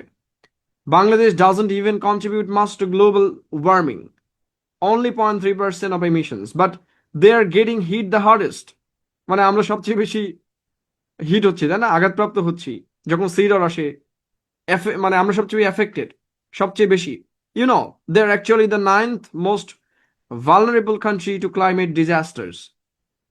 Between 2000 and 2019, they have lost over $3.7 billion and faced 185 extreme weather events. That's a lot. এটা হচ্ছে ট্রাম্পের স্টাইল। ট্রাম্প তো এই শব্দটা ব্যবহার করে, that's a lot. Okay, well, I have seen it myself. When the sea level rises, it's not just about losing land. It's about people's homes, their crops, their whole way of life. এটা একজনের conversation, I mean আমরা যখন interview করি তখন এইভাবে লিখি। এবার ধরেন সাপোজ আপনি কোনো একটা জায়গাতে কারো ইন্টারভিউ লিখতে যাচ্ছেন, ইন্টারভিউকে আপনি কি করছেন, আপনার পরীক্ষাতে কোট করতে যাচ্ছেন, তাহলে কি করতে হবে?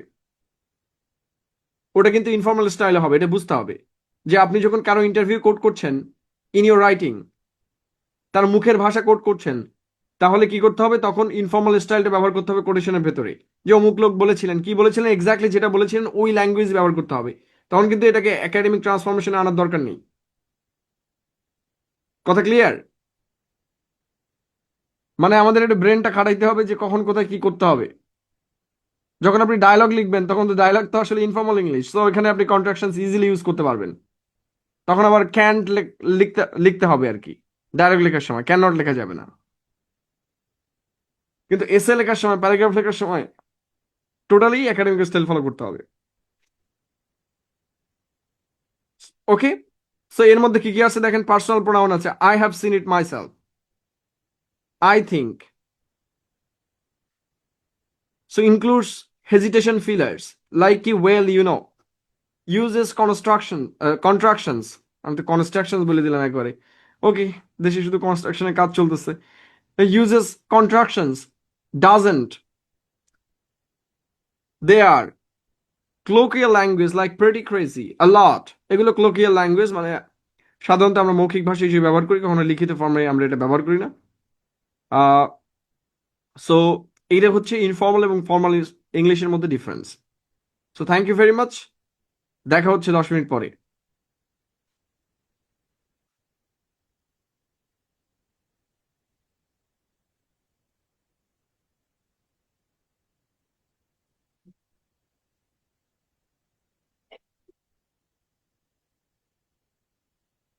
আইএলসে যে একজন সাইটেশন দিবে, আল্লাহ প্লিজ, আল্লাহ সেভ মি। সে আইএলসে যে সাইটেশন দিতে চায়।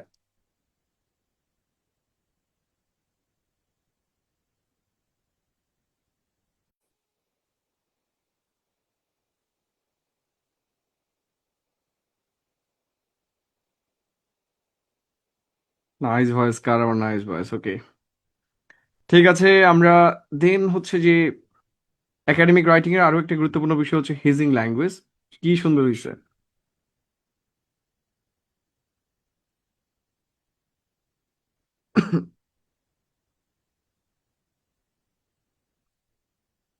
ও আচ্ছা, ক্লাস ব্রেকে আমি হচ্ছে গান শুনি যাতে মাথার ব্রেন ঠিক থাকে, ঠিক আছে। হিজিং ল্যাঙ্গুয়েজ, ও আচ্ছা, গান বাজতেছিল, আমি গাই নাই, গান গাইতে পারি না। Language of caution or uncertainty, আমি গান গাইতে পারি না বাবা। সো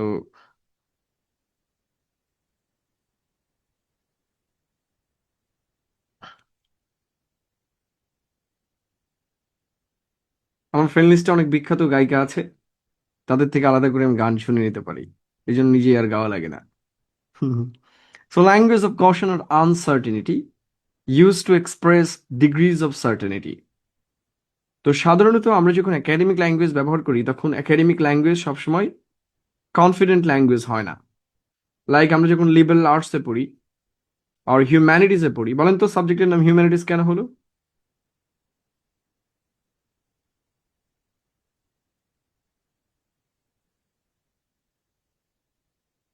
হিউম্যানিটিস কি জিনিস? মানবিক বিদ্যা নাকি? কলা, আর্টস, ব্যানানা, কেন? আমি বুঝাই বলবো কি করে? আপনারা পড়ে আসছেন এখানে, এখানে আর্টসে পড়ছে কে কে, হিউম্যানিটিসে পড়ছে কে কে?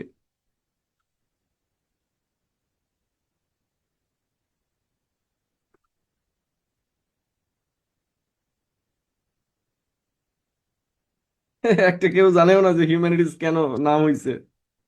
আরে রে ভাই, কেমনে কি হবে? তাহলে এখানে সবাই সায়েন্সে পড়ছে, আরে ভালো, brilliant. So language of caution or uncertainty use to express degrees of certainty. আমাদের সবসময় আমরা যে কনক্লুশনে পৌঁছাই সেটা পরীক্ষার হলের ক্ষেত্রে বা যে কোনো ধরনের লেখার ক্ষেত্রে আমরা যে কনক্লুশনে পৌঁছাই সেটা 100% সায়েন্টিফিক্যালি প্রুভেন নাও হতে পারে, যার কারণে আমরা বলতে পারি না যে এটাই ঘটবে।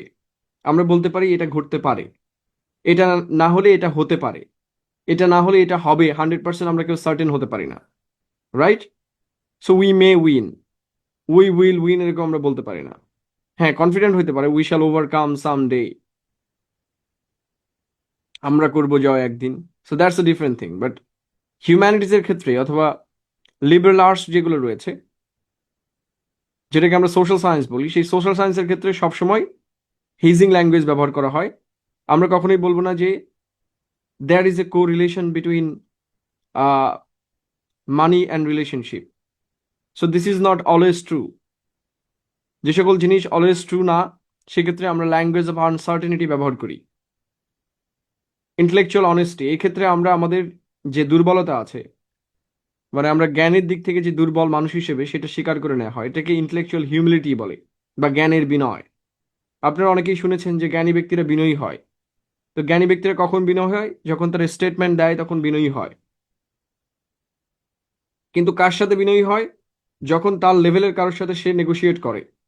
তার মানে আপনি জ্ঞানী হওয়া মানেই আপনাকে কোনো ব্যক্তি যদি আপনাকে গালাগালি করে আপনি চলে আসবেন, এটা কিন্তু জ্ঞানীর লক্ষণ নয়। কেউ যদি আপনাকে লাথি মারে, যদি আপনার পকেটে বন্দুক থাকে, জাস্ট এটাকে টেক আউট করবেন and shoot him.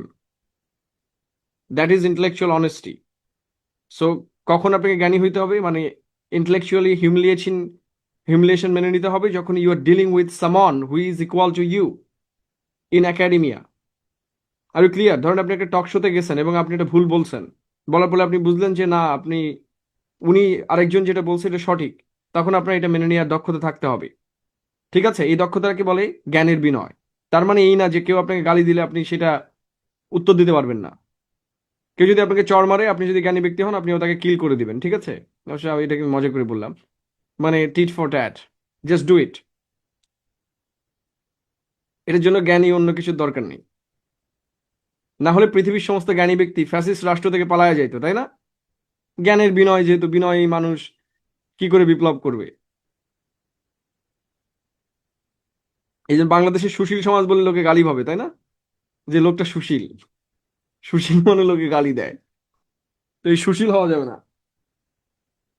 What ever, avoid over statement, alternative interpretation এবং কাউন্টার আর্গুমেন্ট প্রোটেকশন। আমরা জাস্ট এটা দিয়ে রাখছি, এটা আমরা পড়াবো যখন আমরা ওপিনিয়ন লিখবো। অর্থাৎ আমরা যখন এক ধরনের এসে আছে, সেই এসের নাম হচ্ছে ওপিনিয়ন এসে অথবা আর্গুমেন্টেটিভ এসে, যেটা ব্যাংকে আসে, এবং ওপিনিয়ন আছে আইএলসে বা টোয়েফেলে। সো এইটার ক্ষেত্রে আমরা সবসময় হেজিং ল্যাঙ্গুয়েজ ব্যবহার করি। হেজিং ল্যাঙ্গুয়েজ মানে আমরা যে সম্মুখ জ্ঞানী নয়, এটাকে একটু স্বীকার করে নেয় আর কি। যেমন আমরা there is a correlation between social class and university attendance, এটা সবসময় সর্বৈব সত্য নয়। So there appears to be, there seems to be, আমরা সবসময় ইজ ব্যবহার করব না, বিভার্ব এখানে অ্যাভয়েড করতে হবে। হোয়াট এভার, আমরা যখন অন্য কারোর কোটেশন হুবহু না জানি, তখন আমরা ফুল কোটেশন যখন ব্যবহার করতে না পারবো, তখন আমাদেরকে আর্গিউ, সাজেস্ট ইত্যাদি ব্যবহার করতে হবে। এটা আমরা এখানে জাস্ট দিয়ে রাখলাম। এটা আমরা পরের কোনো একটা ক্লাসে পড়াবো, হেজিং ল্যাঙ্গুয়েজ কিভাবে আমরা একাডেমিক রাইটিং এ ব্যবহার করবো। জাস্ট এই শীটটা পড়ে রাখবেন, পরিচিত হয়ে থাকবেন what is hedging language. And there comes paraphrasing techniques. So using your own words to report someone else writing while maintaining academic style. Normally আমরা যখন কারোর লেখা কপি করি, কপি মানে কারোর লেখা, ধরেন আপনি পরীক্ষার হলে একটা জিনিস আপনার কমন পড়েছে, আপনি মুখস্থ করে গেছেন কোনো বই থেকে এবং সেটা পরীক্ষায় আসছে, কখনোই সেটা ওই বইয়ের ভাষায় লিখবেন না। এইটা মনে রাখবেন যে আপনার যদি কমন পড়ে থাকে, আরো 100 জনের কমন পড়ছে বা আরো 1 লক্ষ লোকের কমন পড়ছে, এই সবাই কিন্তু একই উত্তর লিখবে। ফলে যারা এক্সামিনার আছে তারা বুঝবে যে আপনি এটা মুখস্থ করে লিখছেন। সো আপনি যতই ভালো লেখেন না কেন, খুব একটা ভালো মার্কস পাবেন না। So you have to write in your own words. So অন্যের লেখা যখন নিজের লেখায় ব্যবহার করতে হয়, বা মাঝে মধ্যে আমাদের যখন ইন্ট্রোডাকশন থেকে আমরা কনক্লুশন লিখি, দুইটা একই জিনিস না, রিস্টেটমেন্ট। অথবা আমরা যখন সামারাইজিং করি, সামারি লিখি কোনো কিছুর, প্রিসাইজ লিখি, প্রেসিজ বলে এটাকে।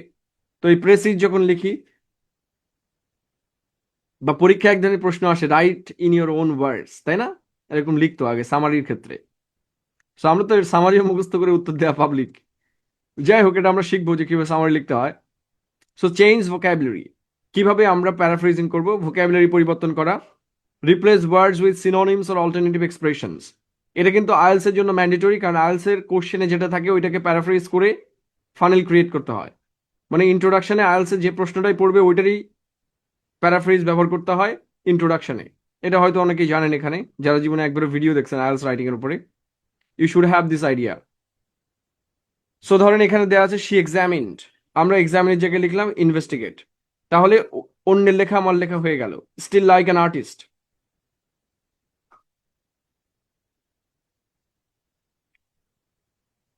ঠিক আছে। Change verb form, switch between active and passive voice to change emphasis. আমরা যদি কোনো একটা বাক্যকে নিজের মতো করে লিখতে চাই, মানে কারোর লেখা আমরা কপি করব, তাহলে কি করব? ওই বাক্যটা যদি অ্যাক্টিভে থাকে আমরা আমাদের লেখার সময় প্যাসিভে লিখব। ঠিক আছে। এটা কেন ব্যবহার করা হয়? সাধারণত আমরা যখন অন্যের লেখা আমাদের লেখার ভেতরে ব্যবহার করি, এটাকে প্লেজারিজম বলে, বা প্লেগিয়ারিজমও বলে। আপনি যেটাই বলতে পারেন, আমরা প্লেজারিজম বলি, হোয়াট এভার। সো অন্যের লেখা নিজের লেখায় ব্যবহার করলে আপনার যে কোনো ধরনের সফটওয়্যার, যদি টার্নিটিন বা প্লেজারিজম চেকার, যে কোনো সফটওয়্যার ব্যবহার করলে এগুলোকে প্লেজারাইজ দেখায়, মানে এগুলো আপনি কপি করছেন এরকম ওঠে। সো এই কপি থেকে বাঁচার জন্য আপনাকে যেটা করতে হবে, অন্যের লেখা ব্যবহার করার সময় তার নাম তো অবশ্যই ব্যবহার করতে হবে। ধরেন কার্ল মার্কসের লেখা যদি আপনি নিজের ভাষায় লেখেন, এই কার্ল মার্কসের লেখার ক্রেডিট কি আপনি পাবেন? অবশ্যই পাবেন না। আপনি অন্যের আইডিয়া যদি নিজের ভাষায় লেখেন, তাতে করেও আপনি কিন্তু কপিরাইট পাবেন না। তাতেও আপনাকে কিন্তু সাইটেশন দিতে হবে যে এই লেখাটা অমুক জায়গা থেকে নেওয়া হয়েছে, but you have written in your own words. এটা মনে রাখতে হবে যে ভাষা পরিবর্তন করলে লেখার মালিক আপনি হবেন না। আপনি যদি পপারের লেখাও নিজের নামে লেখেন, আবার পপারের নামটা একটু কঠিন হয়ে যায়, রবীন্দ্রনাথের লেখা নিজের নামে লিখে দেন নিজের ভাষায়, তাতেও আপনি রবীন্দ্রনাথ হবেন না। ওখানেও লিখতে হবে যে এই আইডিয়াটা আপনি রবীন্দ্রনাথ থেকে পেয়েছেন। ইন্সপিরেশন বলে এক ধরনের। সো এটা একাডেমিক রাইটিং এ সাইটেশন দিতে হয় if you use in your research papers or any kind of academic writing, যেটা সাবমিট করতে হয় পরীক্ষার হলে না। কিন্তু পরীক্ষার হলে না লিখলেও চলবে, আপনি আপনার ইচ্ছা মতো লিখতে পারবেন, তখন আপনি লেখার মালিক আপনি। বাট অ্যাসাইনমেন্ট বা অন্যান্য ক্ষেত্রে আপনাকে, যদি আপনি অন্যের লেখা প্যারাফ্রেজ করেন,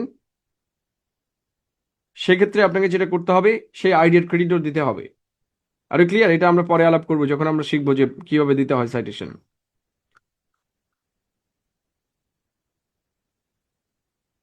change the word class. Word class মানে পার্ট অফ স্পিচের পরিবর্তন। তিনটা ওয়ে, একটা হচ্ছে চেঞ্জ ভোকাবুলারি, সিনোনিম অ্যান্টোনিম ব্যবহার করা। 2 নম্বর ওয়েটা হচ্ছে অ্যাক্টিভকে প্যাসিভ করা। এবং 3 নম্বরটা হচ্ছে change class, change word class. Word class মানে পার্ট অফ স্পিচ পরিবর্তন করা। So convert verbs to nouns, adjectives or adverb. So ভার্বকে আমরা অ্যাডজেক্টিভ অথবা অ্যাডভার্ব অথবা নাউনে রূপান্তর করেও প্যারাফ্রেজিং করতে পারি। প্যারাফ্রেজ মানে কি? নিজের ভাষায় লেখা, অন্যের লেখা নিজের ভাষায় লেখা। So the reports were completed, the completion of the reports, just আমরা কমপ্লিটকে কমপ্লিশন করে দিয়েছি, অর্থ কিন্তু একই থাকছে। সো এই যে এইটা তিনটা হচ্ছে টেকনিক যে প্যারাফ্রেজিং করার। এটা জাস্ট আমি দিচ্ছি ফর ইন্ট্রোডাকশন। আমরা অবশ্যই এটা ডিটেলে পড়বো যখন আমরা আইএলটিএস রাইটিং করব, কারণ তখন আমাদেরকে পরীক্ষার প্রশ্নটাকে প্যারাফ্রেজ করে আমাদের ইন্ট্রোডাকশনে ব্যবহার করতে হবে। দেন উই উইল লার্ন যে কিভাবে এটা করতে হয়। ওকে, জাস্ট এখন উই আর গেটিং আইডিয়া যে অবশ্যই এইভাবে করতে হয়। দেন সিনথেসিস লাগবে না আমাদের, summarising and quotation. So summary হচ্ছে is the 1/3 of the whole writing. আমাদের একটা আইডিয়া থাকতে হবে যে what is summary and what is theme. যারা ইন্টারমিডিয়েটে পড়েন তাদের এটা কনফিউজড হয়ে যায়। থিম মানে হচ্ছে যে কোনো একটা লেখা পড়ে আপনি কি বুঝেছেন। কি বলেছে? থিম হচ্ছে যে our own understanding of A text. কোনো একটা টেক্সটের উপরে আমরা কি বুঝছি, এই বোঝাটাকে বলে রিডার রেসপন্স থিওরি। কি বলে? আমরা বলি না যে যার মনে যা ফাল দিয়ে ওঠে তা, বাংলা একটা প্রবাদ আছে। সো আমরা যে কোনো টেক্সটকে আসলে নিজের সামাজিক এবং আত্মসামাজিক অবস্থান এবং রাজনৈতিক আইডিওলজি থেকে একটা টেক্সটের অর্থ ব্যাখ্যা করি। ধরেন আমি আপনাকে গালি দেই নাই, কিন্তু আপনার মনে হবে গালি দিছি। এটাকে বলে reader response theory. So most of the time রিডাররা তাদের নিজের সামাজিক অবস্থান এবং রাজনৈতিক অবস্থান থেকে এক একটা টেক্সটকে এক একভাবে ব্যাখ্যা করেন।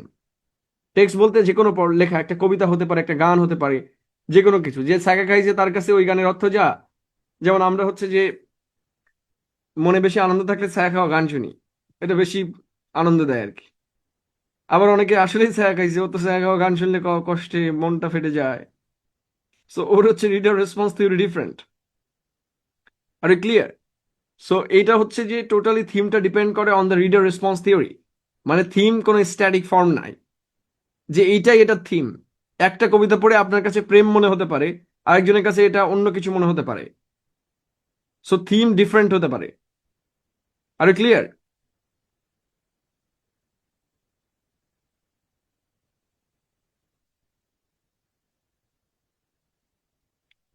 থিম হচ্ছে আপনি কোনো কিছু পড়ে কি বুঝছেন, এটাই এটাই লেখা। আর সামারি হচ্ছে যা লেখা আছে ওইটাকে ছোট করে লেখা। তাহলে সামারি হচ্ছে যে কোনোভাবেই নিজের আইডিয়া লেখা যাবে না। সামারি হচ্ছে is the total, is the holistic approach of shortening the whole text. আমরা একটা লেখকের আইডিয়াকে নিজের ভাষায় যদি লিখি, লেখকের আইডিয়াটাই এক্স্যাক্টলি সেম আইডিয়া বজায় রেখে যদি আমরা ছোট করি, তাহলে এটাকে আমরা বলি সামারি।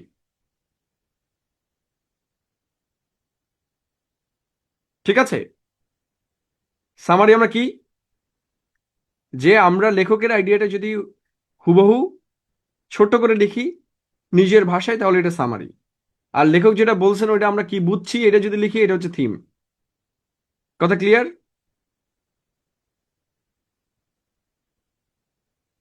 What ever. সো আমাদের সামারি কোথাও কাজে লাগবে বলে মনে হয় না। দ্যাটস ওয়াই আমরা এটা আলাদা করে শিখবো। আমরা জাস্ট আজকে ইন্ট্রোতে বললাম যে সামারি কি এবং কিভাবে কাজ করে। এটা লেখার স্ট্র্যাটেজি এখানে শর্ট করে দেওয়া আছে, এবং যাদের এগেইন দরকার তারা এই ভিডিওটা আরেকবার দেখবেন। ইনকর্পোরেটিং কোটেশনস, নর্মালি আমরা যেটা করি যে কোটেশন দেওয়ার ক্ষেত্রে আমরা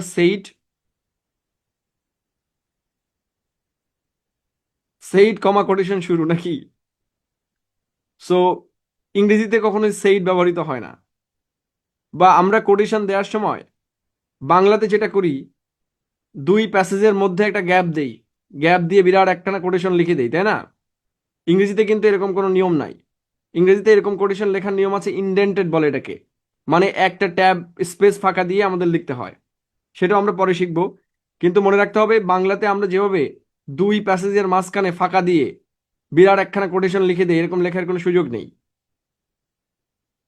সুযোগ আছে যদি আপনি একটা প্যাসেজ কপি করেন, তাহলে সেইখানে ইনডেন্ট করতে হয়। ইনডেন্ট জিনিস কি, সেটা হচ্ছে একটা জায়গা ফাঁকা দেয়া। মানে প্রথম প্যাসেজ যেভাবে লিখছেন ওখান থেকে একটু জায়গা সরে গিয়ে মাঝখানে লিখে দ্বিতীয় প্যাসেজ শুরু করা।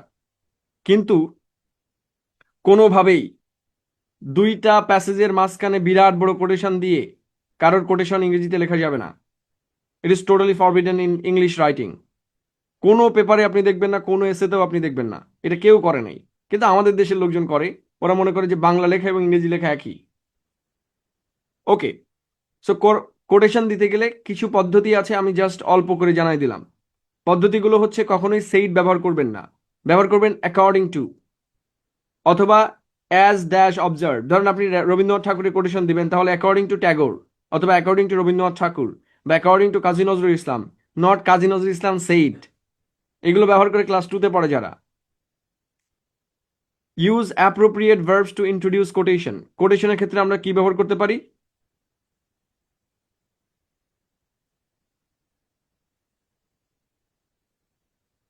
কি ব্যবহার করতে পারি?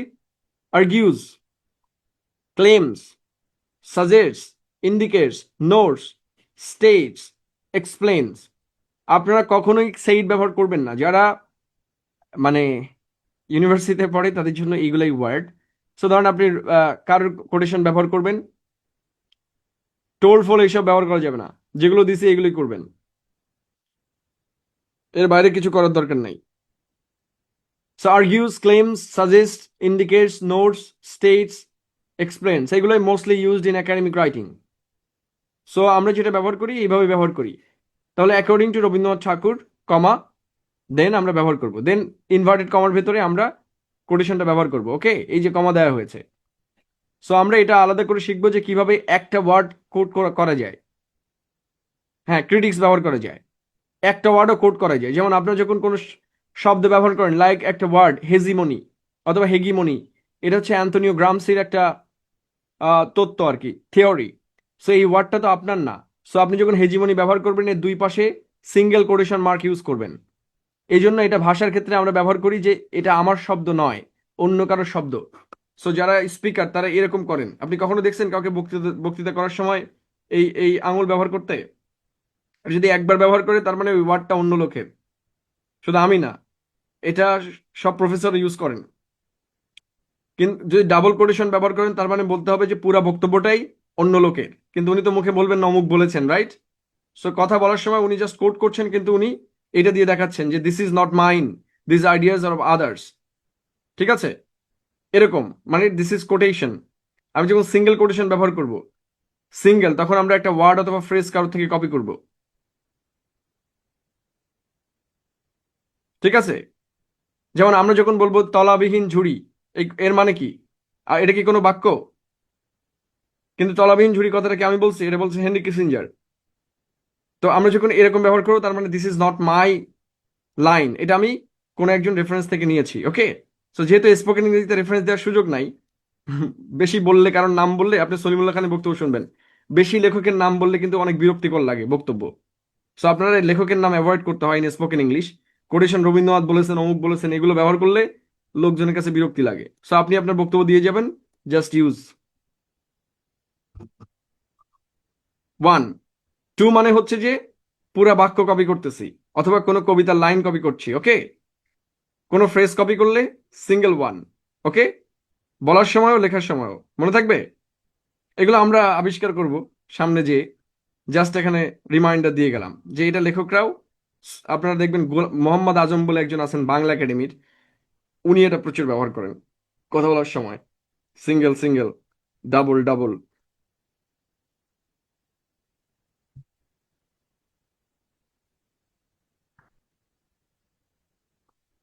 পৃথিবীতে জানার কত কিছু আছে। ওকে, সো দেখেন আমরা শর্ট কোটেশন কিভাবে ব্যবহার করি। শর্ট কোটেশন আমরা এমবেডেড উইথ দ্য টেক্সট, মানে আমরা মূল টেক্সটের ভেতরে ব্যবহার করি এবং সেটা কোটেশন মার্ক ব্যবহার করি।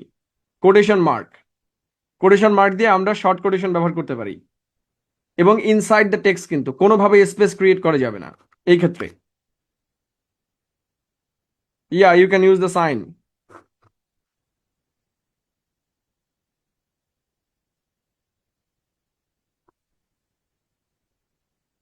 এটা তো ফর্মাল সাইন আর কি, এমন না যে আমরা জাস্ট মজা করে বলছি, ইট ইজ টোটালি অ্যাকসেপ্টেবল।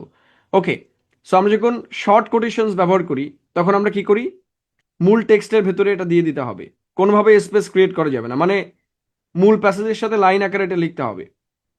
এটা আমরা পরে দেখবো যে কিভাবে আমরা প্যারাগ্রাফে এটা ব্যবহার করবো। এখানে যেহেতু এক্সাম্পল এভাবেই দেওয়া হয়েছে, এটা হচ্ছে মূল টেক্সটের সাথে এমবেডেড থাকবে, কোনোভাবেই স্পেস থাকবে না, মাঝখানে ফাঁকা জায়গা থাকবে না। জাস্ট প্যারাগ্রাফে যেভাবে আমরা লিখে যাই লাইনের পর লাইন, এই লাইনটা লেখা থাকবে এভাবেই যখন আমরা কোটেশন ব্যবহার করব। কিরকম কোটেশন? ছোট কোটেশন। কিন্তু আমরা যদি এমন কোনো কোটেশন ব্যবহার করি যে কোটেশন 40 শব্দের বেশি, অর্থাৎ পুরো একটা প্যাসেজ যদি আপনি কপি করেন কোথা থেকে, তাহলে আপনাকে ইনডেন্টেড ব্যবহার করতে হবে। ইনডেন্টেড জিনিসটা কি? একটা স্পেস পরিমাণ জায়গা দেওয়া। আমরা একটু দেখতে পারি বিষয়টা, ওয়ার্ড ফাইলে দেখতে পারি।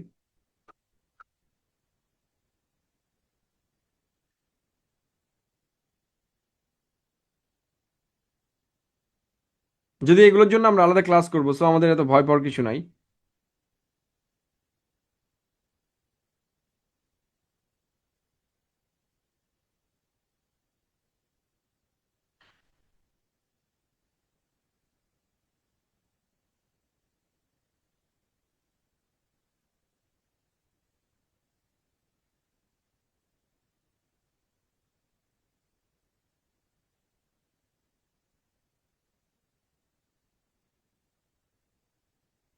দেখেন এখানে আমরা দেখছি, ধরেন এটা হচ্ছে যে 40 শব্দের বেশি ধরে নিলাম, যে আমরা 40 শব্দের বেশি আমরা একটা কোটেশন কপি করতেছি, তখন কোটেশনটা কিরকম হবে? ধরেন আমাদের মূল প্যারাগ্রাফ এখান থেকে শুরু হচ্ছে, এভাবে প্যারাগ্রাফটা গেছে, প্রথম প্যারাগ্রাফ এখান থেকে,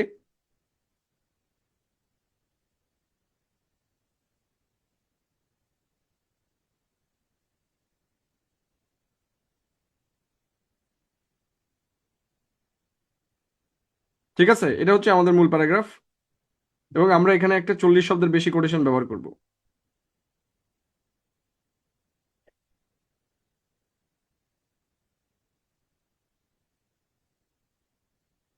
এবার কি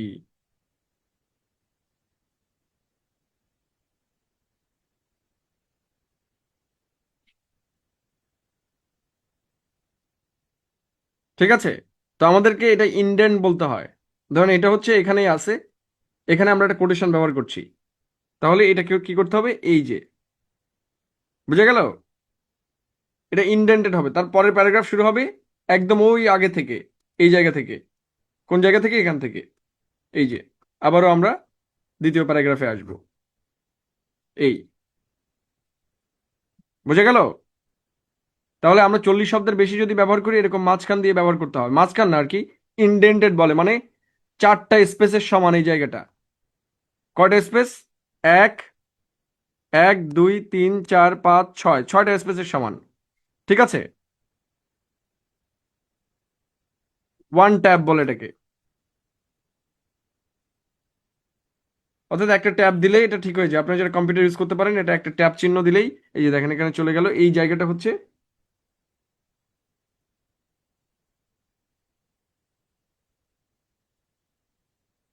ওকে।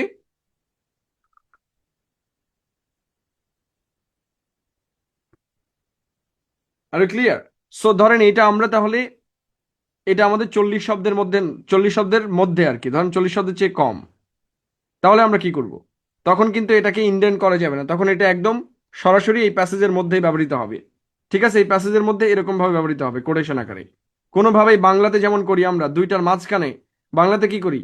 এই দুইটার মাঝখানে আমরা এমন একটা জায়গায় এনে এরকম, এরকম জায়গায় আমরা লিখি, রাইট? সেন্টার আর কি। বাংলাতে আমরা এরকম সেন্টারে পাঠায় দিই, এই যে, এটা করি না? যে মাঝখান বরাবর বিরাট কোটেশন দিয়ে দিই। এটা কিন্তু ইংরেজিতে কোনোভাবেই বৈধ নয়। ইংরেজিতে এরকম ভাবে কোনো কোটেশন দেওয়া যাবে না। একটা হচ্ছে ইনটেক্সট বলতে হয়, ইনটেক্সট, এবং হচ্ছে আউটার টেক্সট। তো ইনটেক্সটের ভেতরে নিয়ম কি? যে আপনাকে একদম হুবহু টেক্সটের ভেতরে কোটেশন লিখতে হবে, এরকম করে। কোনো মাঝখানে স্পেস ক্রিয়েট করা যাবে না। ঠিক আছে? কথা ক্লিয়ার না ভেজাল আছে? মাতব্বরি করলে পরীক্ষা কট খাবেন, পরে আমার নাম করবেন একবার করে প্রতিদিন। No underline. আন্ডারলাইন কেন করতে হবে? টিচার কি বসে আছে নাকি? ও তো পড়তে হবে নাকি? টাকাটা কি ফাও নিবে? পরীক্ষার খাতা দেখার জন্য টাকা নেয় না? আন্ডারলাইন কেন করবেন?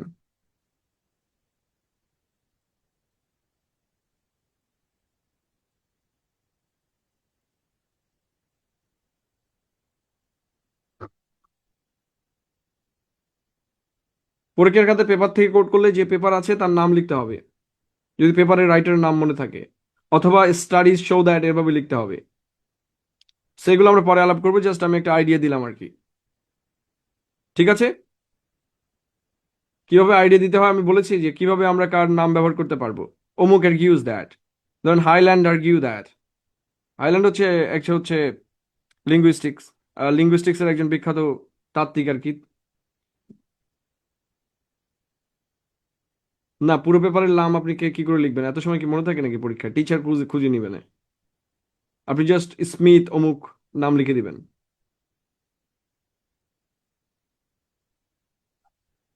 ঠিক আছে?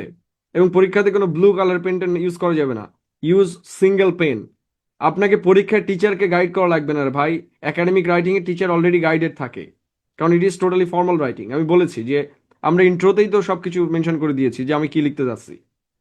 এইসব রং বেরং এগুলো কি আর বলবো, ইট ইজ নট ম্যারিজ, ওকে? যে বিরাট মেকআপ করতে হবে, এমন মেকআপ করবেন যে লোকে আর না চিনতে পারে। Writing is all about writing.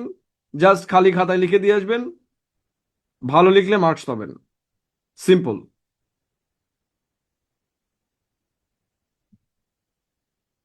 ঠিক আছে?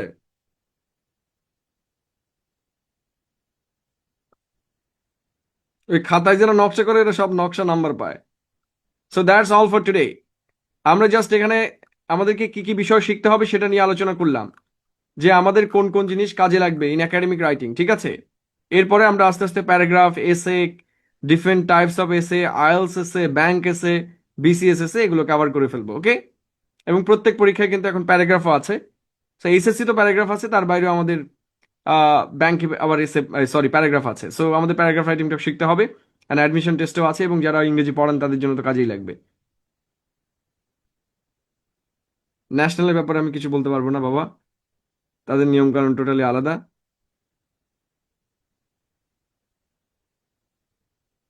আগামী ক্লাস থেকে শুরু হতে যাচ্ছে ধাপে ধাপে, ঠিক আছে? ওকে, তাহলে আগামী ক্লাসের আমাদের বিষয় হচ্ছে introduction to writing a paragraph. এটা কিন্তু সব ইউনিভার্সিটিতে আছে, একেবারে যারা ভার্সিটিতে পড়েন, ভার্সিটির স্টুডেন্ট যারা, তাদের একেবারে ম্যান্ডেটরি এটা, ঠিক আছে? দ্যাটস ওয়াই ক্লাস কিন্তু মিস করা যাবে না। আগামী ক্লাস থেকে যারা মিস করবে তাদের টাকাই লস, পুরা প্রজেক্ট লস। গর্বিত ইবিয়ান কে? ইংলিশ ডিপার্টমেন্ট নাকি?